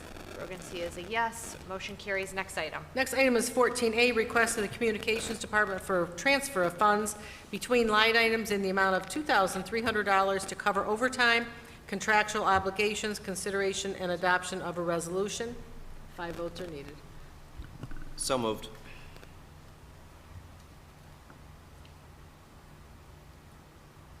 Support anyone? Support. Thank you, Mr. Boyke. Any discussion? Hearing none, I will call the question. Mr. Lafferty? Yes. Mr. Boyke? Yes. Mr. Dwyer? Yes. Ms. McGee? Yes. Ms. Moore? Yes. Mr. Noonan? Yes. Rogan C is a yes. Motion carries. Next item. Next item is 14B, request for an increase in budget appropriations for the Michigan Transportation Major and Local Roads Funds in the amount of $181,872 and $90,300. The additional funds are needed to provide sufficient funding in several accounts and are due to increased traffic signal upkeep and contractual obligations. Consideration and adoption of a resolution. So moved. Support Lafferty. Discussion? Hearing none, I'll call the question. Ms. Moore? Yes. Mr. Lafferty? Yes. Mr. Dwyer? Yes. Mr. Boyke? Yes. Mr. Noonan? Yes. Ms. McGee? Yes. Rogan C is a yes. Motion carries. Next item. Next item is 14C, request of the acting Parks and Recreation Director to transfer funds between line items in the amount of $131,150 and the need for an additional appropriation of funds in the amount of $16,000 to cover increased costs of postage in utilities and vehicle maintenance and to cover contractual obligations. Consideration and adoption of a resolution. So moved. Support Dwyer. Motion and support. Discussion, anyone? Hearing none, I will call the question. Ms. Moore? Yes. Mr. Dwyer? Yes. Mr. Lafferty? Yes. Mr. Boyke? Yes. Ms. McGee? Yes. Mr. Noonan? Yes. Rogan C is a yes. Motion carries. Next item. Yes. Next item is 14D, request of the sanitation superintendent for a transfer of funds between line items in the amount of $40,000 to provide sufficient funding in the rubbish collection overtime account line item. Consideration and adoption of a resolution. So moved. Support Dwyer. Discussion. Hearing none, I will call the question. Mr. Lafferty? Yes. Mr. Dwyer? Yes. Mr. Boyke? Yes. Mr. Noonan? Yes. Ms. McGee? Yes. Ms. Moore? Yes. Rogan C is yes. Motion carries. Next item. Next item is 14A, or E, pardon me, request to approve the recommendation of the RFP panel, RFP W1041, to award banking services to Comerica Bank for a 5-year period with the option to renew for a 3-year period, followed by an option to renew for an additional 2-year period in an annual amount not to exceed $87,000. Consideration and adoption of a resolution. So moved. Motion to excuse. Yeah. Madam President, point of order. Mr. Lafferty? In accordance with our rules, I disclose that I am an employee of Comerica Bank. Therefore, I ask my colleagues to please excuse me from this item. So moved. Support Dwyer. All in favor of excusing Mr. Lafferty? Aye. Aye. Any opposed? Mr. Lafferty, you are excused. Did we get a second on the motion? We did not. Ms. Moore? Support Dwyer. Thank you. Motion by Moore, support by Dwyer. Any discussion? Okay. I will call the question. Ms. Moore? Yes. Mr. Dwyer? Yes. Mr. Boyke? Yes. Mr. Noonan? Yes. Ms. McGee? Yes. Rogan C is a yes. Motion carries. Yes, motion carries. Next item. Next item is audience participation. No, Oh, I'm sorry. 14. Sorry. I have NG. two agendas going here. So 14F was 4N, right? Yeah, no, I don't. Going back and forth. I've got it down here. Hold on. Yes. Request of the police department to authorize the purchase of 250 Motorola handheld portable APX N70 radios, accessories, and activation fees in the total amount not to exceed $1,784,472. Consideration and adoption of a resolution. So moved with discussion. Support Dwyer. Discussion. Discussion, Ms. Moore, and then Lafferty. Thank you, Madam Chair. I'm in favor of this, but I would like to see the encryption taken out of the item I think for transparency and dispatch and for news outlets, that encryption should not take place. It's another $500,000, which is a lot of money that I don't think we need to be spending at this point. We did purchase cell telephones for all police officers recently, and they can have private conversations about things offline. So that would be my suggestion, is that we do that. And I had a whole stack of questions, and I've misplaced them. So maybe somebody else can. Mr. Lafferty? Thank you. And so I have a couple of concerns. I share the concern about the encryption. I will ask to amend our resolution on that to exclude any encryption algorithms that are going to be used on these radios, and understand that they may come back to us with a revised price difference if that service is not offered. But gosh, we've been talking about radios back when I was on the Board of Commissioners. 2001, the county switched over to the 800 megahertz system. I'm taking us back a few years, but 800 megahertz was supposed to tie every municipality together, county, state, local governments, and that was the idea. Everybody could talk to one another. And then, so in the letters here, we have how many other what's missing is how many other municipalities have changed over to these new radios. And I want to tell you, they're all going to be looking at what we do tonight. Because if we say no encryption, we're the largest municipality in Macomb County, everyone else will follow our lead. They will lead with we lead with transparency, everyone else will follow. There are a number of other ways if they need an encrypted channel that exists today. Those don't have to be on dispatch. The other concern that I have, and this is more for Mr. Fox is not here, or Mr. Treppa, but I wanted to do a search on Motorola through our previous purchases and previous agendas. Every single agenda comes up for the last 4.5 years because we're always paying Motorola for services. So my search was unsuccessful. But when we purchased our last batch of radios, and what's not included here is the write-off when we're going to be replacing these radios, which I'm reading through this, and I'm reading between the lines ahead of time.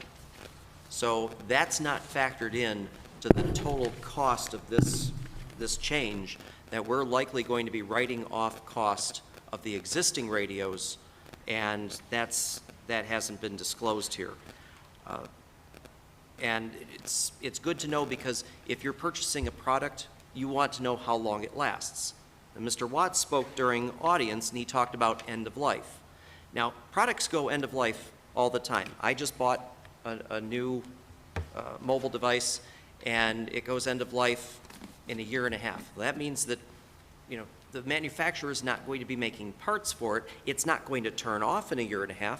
It's just no longer supported for replacement parts or service.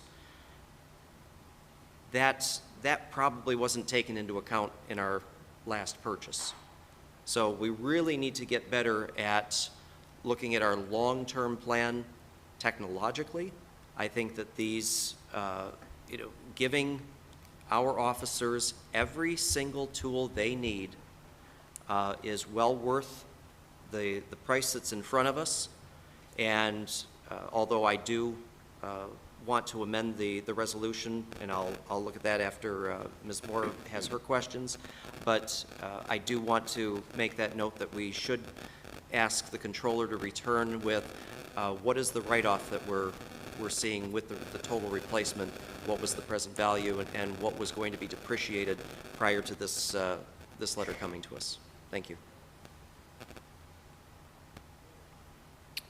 Thank you, Mr. Lafferty. Any additional discussion? Captain Wolf, do you want to speak on this item at all?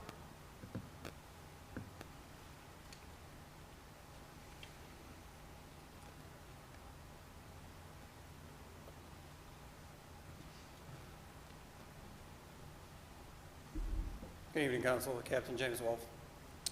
I'd just like to respectfully disclose $1.7,472 was included in my fiscal year 25 budget for these items. The only change is the activation fee for the 256 radios by the Michigan State Police, which is $250 each, which is a total of $64,000. And then the additional cost would be from Macomb County Radio Repair for the labor costs is just under $20,000. And there is an additional $10,000 contingency fee for any type of additional services. That's the only change. So that is to the tune of about $94,000 in the change of prices. And I just wanted to disclose that. And also, just for your knowledge, it hasn't been guaranteed yet, but through administration of the Warren Police Department, I have requested through Gary Peters' office of a congressional grant to the amount of $1.9 million, which is possible to cover this fee. They're in the second phase. It's not done yet. It's going to take some more time, but we may be seeing monies back to recoup these monies for these radios. I just wanted to inform the council of that. Thank you. Any additional discussion? Hearing none, I will, well, makers of the motion, which is Ms. Moore and Mr. Dwyer, do you accept the amendment to remove encryption from the resolution? Yes.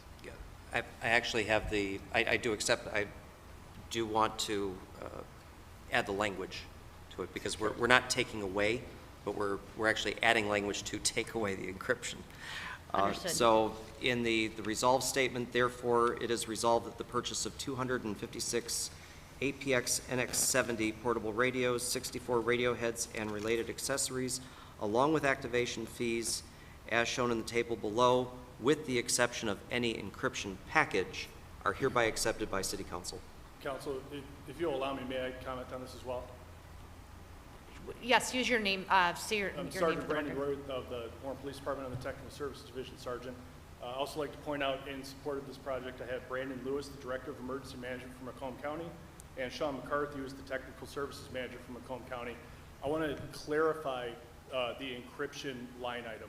The encryption line item does not mean that we are going to encrypt the main dispatch channel. It is for interoperability so we can communicate with other agencies that are on encryption. The entirety of Oakland County is on AES encryption. The majority of Macomb County will be going to an AES encryption of some part. We will not be able to communicate with other outside agencies in the absence of that encryption. We will not be interoperable.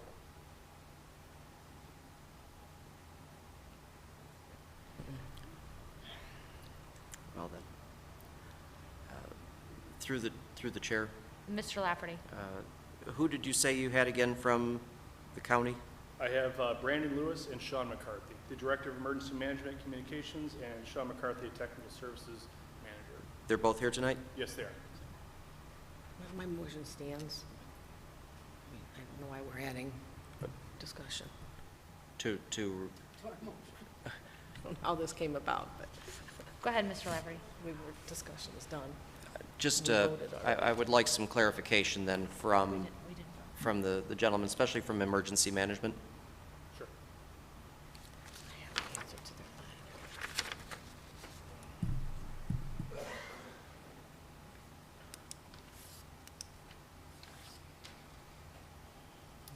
Good evening. I'm Brandon Lewis. I'm the Director of Emergency Management Communications for Macomb County. This is Sean McCarthy, the Manager of our Technical Services Division. We are the two officials that oversee the radio system for Macomb County. Good evening. So can you speak then again to a little bit more to the encryption? I guess I'm either not understanding it entirely, or it sounds as if we remove that package, that other municipalities that have these same radios or operate on the same frequencies will not have any communication possible. So what you actually have are two separate issues that you need to consider when it comes to encryption. Number one is the policy decisions that the city would make as far as encrypting individual talk groups against being heard over a scanner or radios or things like that. The second issue is an issue of capability. Certain talk groups are encrypted. As the sergeant said, Oakland County is moving to this AES encryption standard, and they are going to be encrypting the vast majority of their radios and their law enforcement channels that they're going to be speaking over. So I would put it like this. If your radios don't have at least the capability of AES encryption, you won't be able to speak interoperably on the same channel as any department that's speaking on an encrypted channel. Your radio simply won't be capable of doing it. So there's two issues. There's the policy issue of whether you encrypt your channels, and there's the capability of those radios to speak over channels that are encrypted, and those channels may be encrypted by policy decisions that your city and your police department didn't make. John, anything you want to add to that?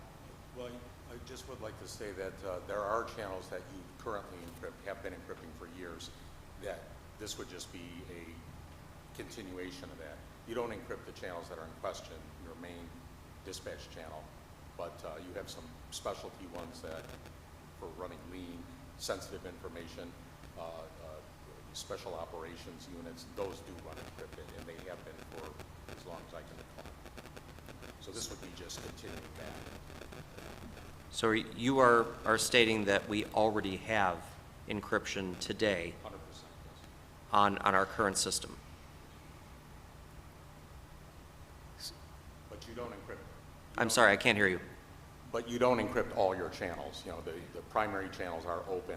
That's what the public would want to listen to. And then the ones that you do sensitive information, special operations, those have always been encrypted.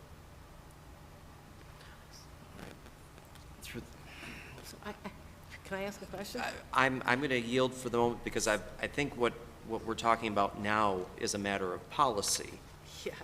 Because that's what it sounds like. We don't necessarily want to remove the encryption package, capabilities. but it sounds like a policy question now. So everybody's encrypted except dispatch.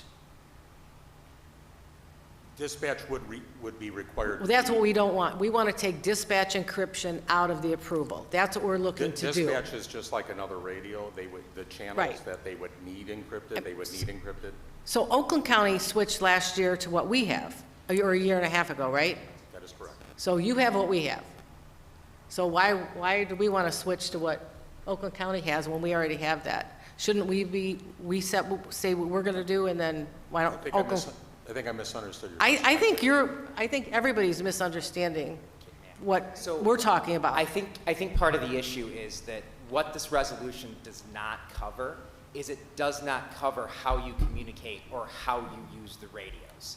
The resolution covers what capabilities you purchase along with the radios, and the resolution as it's currently written includes the capability of operating on talk groups that are AES encrypted, whether or not you choose to utilize those or not, or whether or not you choose to encrypt your radio traffic, the radio will be capable of operating on those channels. So if I'm understanding correctly, there's current, I'm just going to summarize. Currently, our radios have encrypted channels, I'm assuming for special, as you said, special operative detective work that it should not be public information for the safety of many people. What we're currently, the resolution includes further encryption on the radios that we're purchasing. The encryption then allows, or purchasing the capabilities of the radio to have encryption.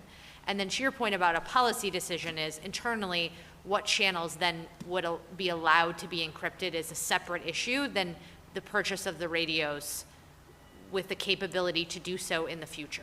Is that accurate? Yes. Okay. So I'm in favor of purchasing the capability with an understanding that there is some internal dialogue policy around ensuring transparency of public things. Madam Chair, we have to do it right here. Because once we make this decision, if we don't say it right here with that caveat, we will have no say over it. Sure, And yeah. I want the news media to know when there's a dispatch that goes out and there's a shooting down at 8 Mile and Hoover. Because I think the media has a right to know. I think the public has a right to know. And I think Scanner that comes on Facebook, they are performing a vital service because people know when there's danger in their neighborhood. Because guess what? We don't tell people. We don't tell people. We don't use our emergency alert system, the text messaging like we did.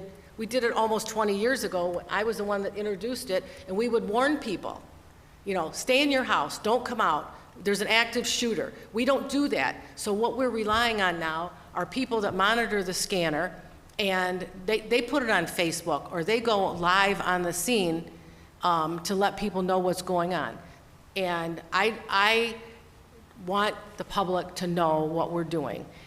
And you know we have a perception problem. And people want to know at our police department. I fully support the police department. You guys know where my heart is, and I have supported you all the way. But I also have an obligation to be as transparent as possible with the public. And what I want to happen is to go in a store and, you know, see stuff for kids and see a police car and not 82 fire trucks because nobody wants to be associated with police anymore. I want that to go away. And a part of that, I think, is transparency, and I think that is just a little part of it. So, okay. Madam Chair. Schroeder has an idea? Yes, by all means. Certainly, I think, just sitting here with my knowledge of the city charter and how the city works, I think we can resolve this today. The charter does say that it's the duty, and I'll cite section 7.19 of our city charter, which has been in place since 1957, that it's the duty of the police to see that all ordinances and regulations of the council are properly enforced. So I would say that you could adopt this and then add language saying that, you know, as a condition of this, we are adopting a regulation that, you know, your main dispatch channels shall not be encrypted, you know, without further, you know, consent of the city council. So I think that it's a charter function of the council to pass ordinances and regulations. So I think we can maybe get there. I'm just offering that as a suggestion. I mean, I think we all understand. I don't want to hear, you know, Sergeant Ali saying, hey, we think this guy is going down, you know, Potomac Street, and I'm going to be at the end waiting for him. I totally get that. I totally get that. And nobody wants any of you to be in harm's way. So I think we can work this out. Thank you. Yeah. Madam Chair, Mr. Boyke. one question for the sergeant. This encrypted channel, the other police departments, let's say they're chasing an armed robber into our city, and they're using encryption. We wouldn't be able to hear them if we don't have encryption, correct? Or what do they use for inter-department communication? It would kind of depend on who's going to what channel. But for example, if the city of Warren were entering, say, the cities of Hazel Park or Madison Heights for any reason, and we were to go to their main dispatch channel, if we do not purchase the AES encryption for our radios, we would not be able to communicate with them on their channel. Okay. Thank you. Thank you. So, Mr. Lafferty? I'm going to amend my amendment so that it shall read, with the exception that the dispatch channel shall not be encrypted pursuant to City Charter Section 7.19. I would add a caveat that channels that don't pose safety beyond dispatch, I guess we should be as transparent as possible. So how that is worded, perhaps Mr. Schroeder can, but, you know, the necessity of transparency. Are there instances beyond dispatch where information is shared that could be shared and the public would have more information? Sure. The way that's structured now, the main dispatch channel is unencrypted.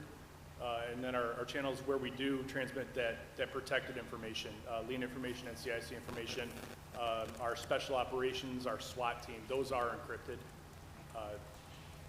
Those are our primary channels. Okay, thank you. Madam Chair, I listened, I have a scanner, so Valentine's Day present for my husband. So I do listen, and I know that somebody calls in call letters, and I don't hear what the information is coming back. I don't get any private information about anybody, and I know you, I hear you, hey, call me, you know, so, I know how you are. Thank you. Mr. Lafferty? Sure. I just wanted to make one point. Actually, I agree with Ms. Moore breaking down any barriers, perceived or imaginary, with police and the public. I just wanted to make for the record that I'm sure you're all aware that organized crime rings do counter-surveil police departments and thwart our efforts to apprehend them. I just want to make that point. Thank you. Thank you. So then, Madam Chair? Yes, Mr. Lafferty. I will amend my amended amendment. Gotta be clear. I'm sorry. With the exception that the dispatch channel or channels that do not necessitate the protection of information and ensure the safety and welfare of first responders shall not be encrypted pursuant to City Charter Section 7.19. Beautiful, thank you. Any additional discussion? And are the makers of the motion, Ms. Moore and Mr. Dwyer, comfortable with that amendment? I have no questions. Okay. So without additional discussion, I will call the question. Ms. Moore? Yes. Mr. Dwyer? Yes. Mr. Boyke? Yes. Mr. Lafferty? Yes.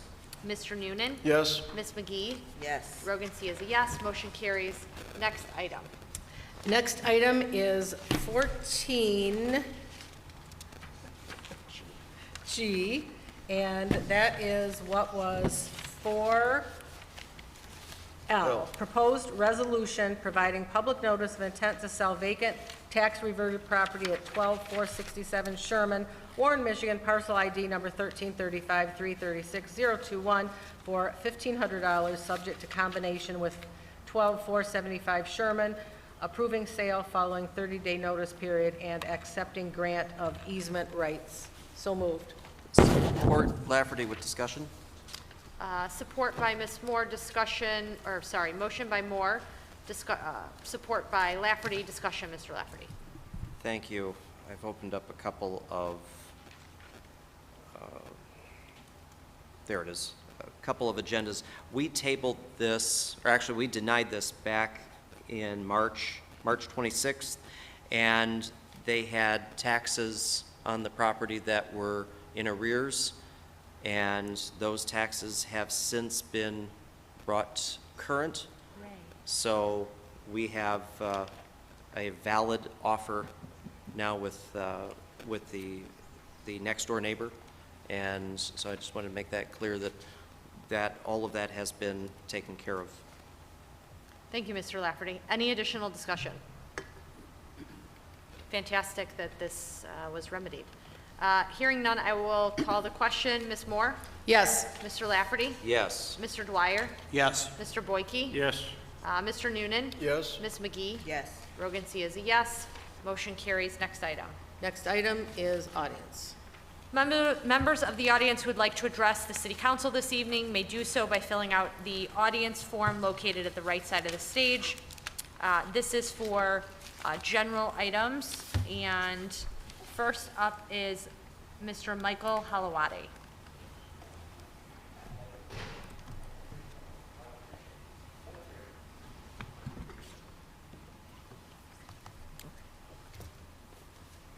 Good evening, Council. A little bit of a long meeting tonight. Okay, I just have a few comments about a few things I observed while watching the last council meeting. First is that why is just the City Council meeting only the one being live streamed when the planning and the ZBA meetings are held, you know, in the same auditorium? Why can't our communication department also live stream those since they're able to live stream this? Second, I want to compliment our Parks and Recreation Department. Looks like they're finally upgrading a majority of our parks. I know have a lot of work to do, but it's a long time overdue, and it looks like they're slowly bringing them up to par. Third, I want to compliment our mayor for, when it's necessary, having our department heads attend the meetings and made available to answer the council questions. Also, I want to thank the mayor for live streaming the public forum recently that our Tina Captious held regarding, and also Angela, our council president, Angela Rogan sees, regarding the roads and who's has what jurisdiction and what, you know, what goes into how long it takes to get the roads worked on. Okay, another thing, recently, this is a little bit of a personal thing for basically the general public. As you can see, I'm wearing a Ukrainian-style hat, commemoration of my parents' home country. Recently, our president and other dignitaries commemorated the invasion at Normandy this past weekend, which helped in defeating Hitler during World War II. It just showed how much the U.S. has been almost like the police force of the world. I want to continue people to realize that what's happening in Ukraine is basically a very similar situation. In my eyes, Putin is another Hitler. So please, people, realize that it's not a civil war, as some people say. It is a war. Keep trying to have one country from being invaded by another one, nothing else. And last, I want to just have a thought. Why don't our past council members that ran for re-election or another attend our meetings? It seems that Mr. Watts is the only one that basically still cares about this city. Just a little thought about that. Thank you for your time. Thank you. Next is Lori Harris.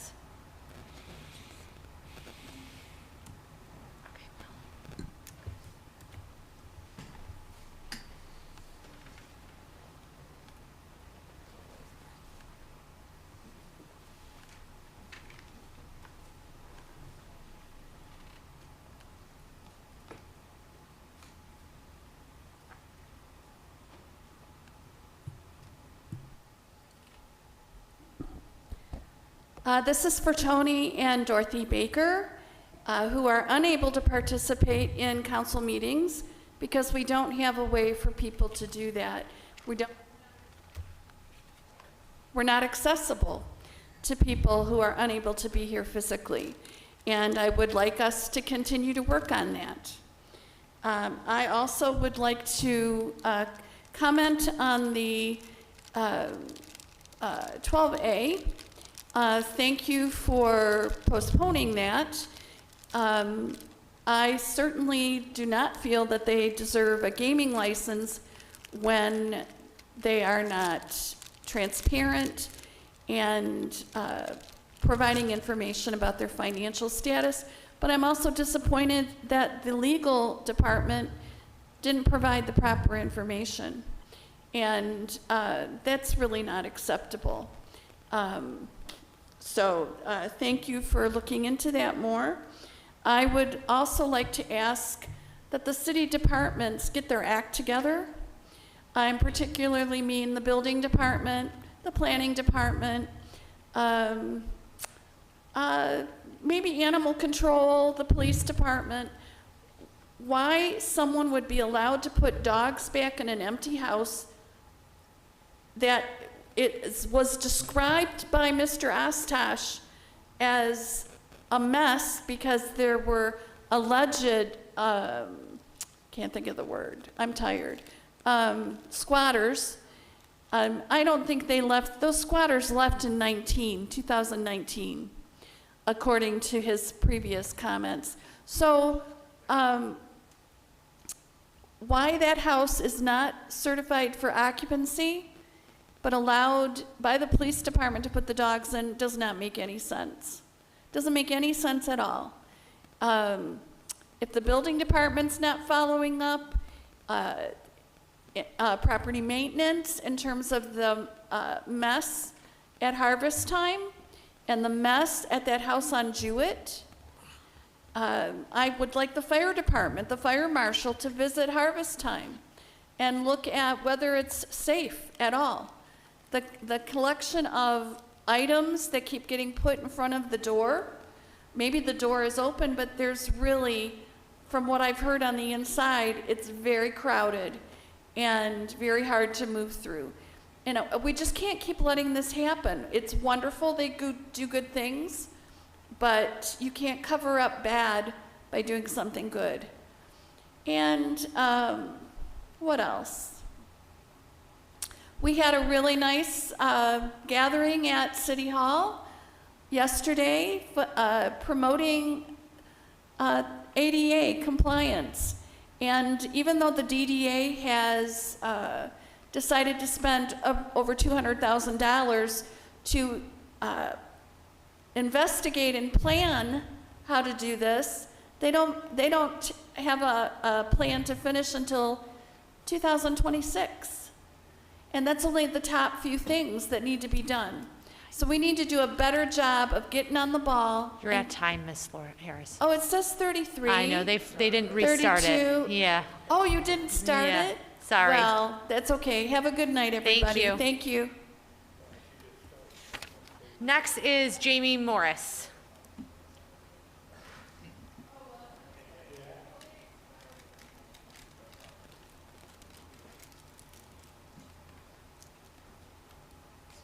You did everything but see the start button. So despite the allegations made tonight over us wanting to shut down Harvest Time Church, that is completely not true. I'm a caregiver myself, have been for 4 years. I care a lot, maybe too much.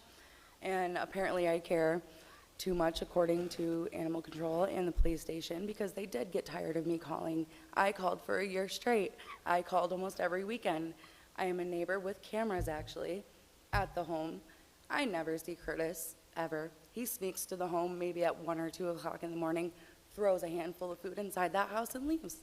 You cannot even walk through that front door. When the police officers showed up that night, they had to look at the dogs through the window because they could not even open the front door and walk inside. So the fact that Mr. Ostosh thinks that there's nothing wrong, no abuse, to me that's abuse, leaving dogs in an abandoned, condemned home. I would never do that to my own dogs. I have a dog myself and children. So his way of thinking, we're not comfortable with it, though we're not comfortable with looking at the house all the time. I live 4 houses down. People think that I live in a terrible neighborhood because here's one house after another hoarded. You can see through inside the van, the home, the dogs, you can smell it. There's rats, it's disgusting. And obviously, he has proven not to be compliant with the city, not honest. He said he was gonna fix that house up, and instead of fixing that house up, he's been using it as a dumpster. In literal sense, he's been using it as a dumpster for 4 years, 5 years now, who knows how long.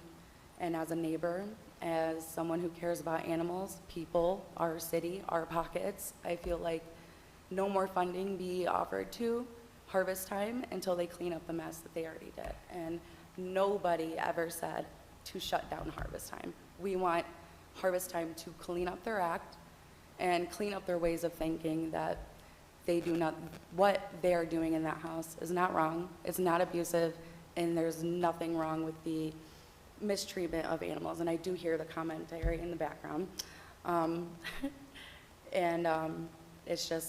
It's wrong. And I was told by the police department that I was harassing because I reached out to Facebook because animal control or the police department did not help me for over a year.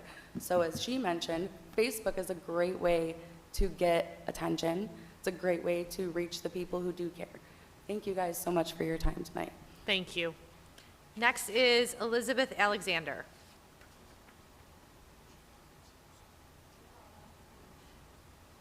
Is Elizabeth here? Next is Teresa Wood. Also not here. Donovan Kuchazz. Thank you. Michael Rivard. Okay. Mr. Oshkosh has departed. Jesse Queck. Okay. Sue has also departed. Terry Wisniewski, I see you here.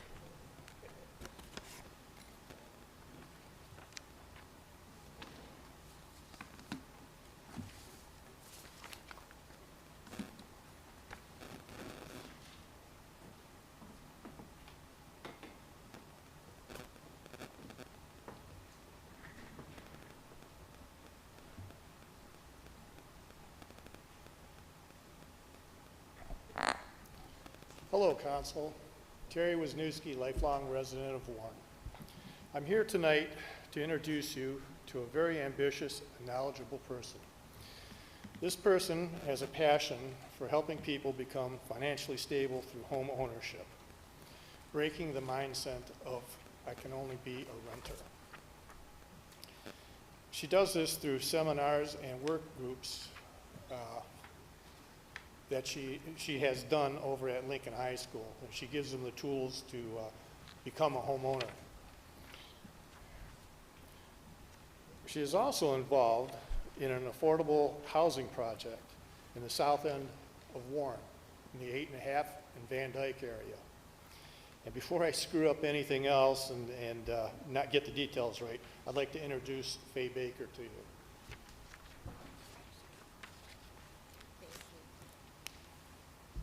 Good evening. My name is Faye Baker, as Terry stated. I am the owner of Baker & Associates Realty Group.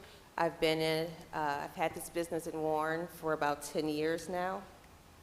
I wanted to come here and share a development that I'm currently working on, and also seek your support.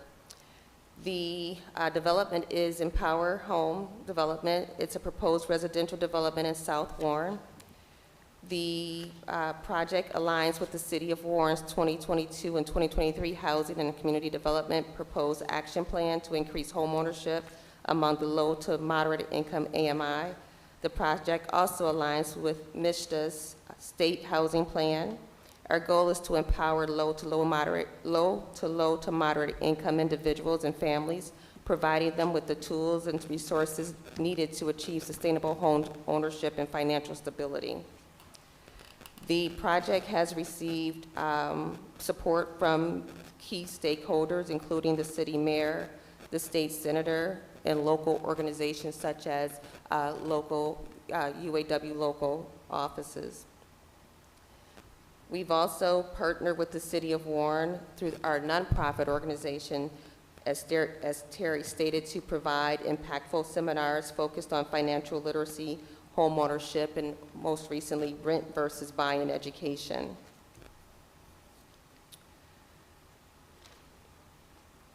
Our goal today is to come before you and ask for the City Council's support for our overall project approval. Thank you. Thank you. And for the record, I had Faye's audience participation form, so you're all set. Thank you. Let's see, next is Marian Catery. Okay. Scott Allen Jaworski. Michael Howard.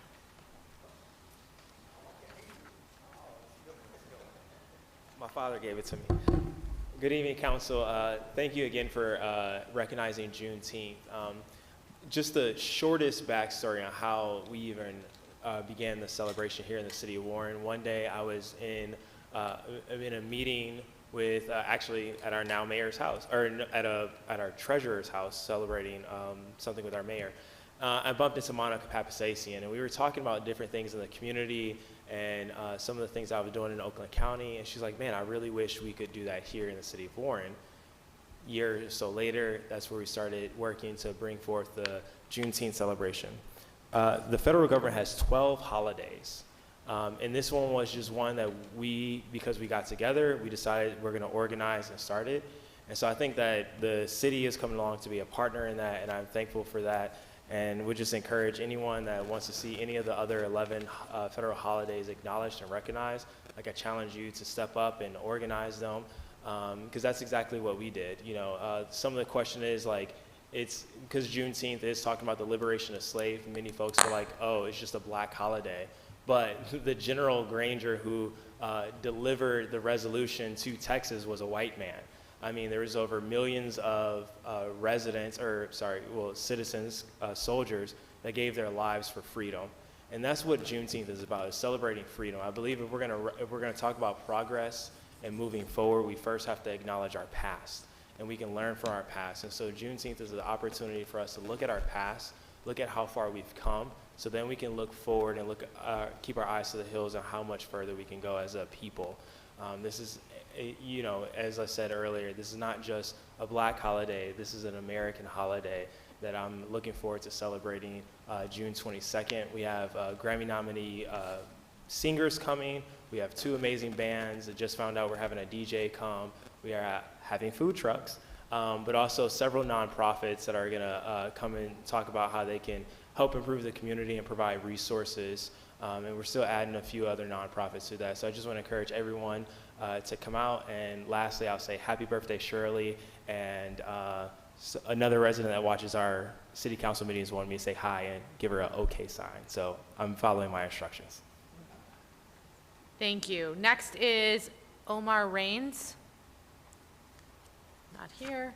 Last is Gloria Sanker.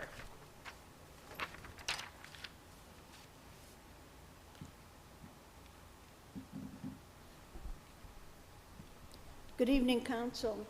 I hope you will pass the request of Harvest Time Hope as a nonprofit. You know, they are located on the south end of Warren, helping the people on the south end of Warren, and this is exactly what's needed on the south end of Warren. So let's not prohibit a good thing. Regarding the Van Dyke Corridor, discussions have been going on for some time, but no right decisions have been made to upgrade this area. I have some ideas on the Van Dyke Corridor, especially 9 Mile and Van Dyke. I was born there. I went to school there. The original City Hall was there. Big Boy's Restaurant was there and served the community. Our Church of Worship was there, and Lincoln High School was there. Ma and I went to the Motor City show on Sundays that was located there. I roller skated there and met lots of guys. And we fed our chickens from the feed store that was there. I enjoyed balancing the packages I bought from the variety store, none of which is there now. Why can't this area be refurbished into a bustling, desirable site to walk and shop like so many other communities have already done? And actually, why hasn't it been done? It used to be a hub of Warren, but politicians have neglected it, focusing on 12 Mile and Van Dyke.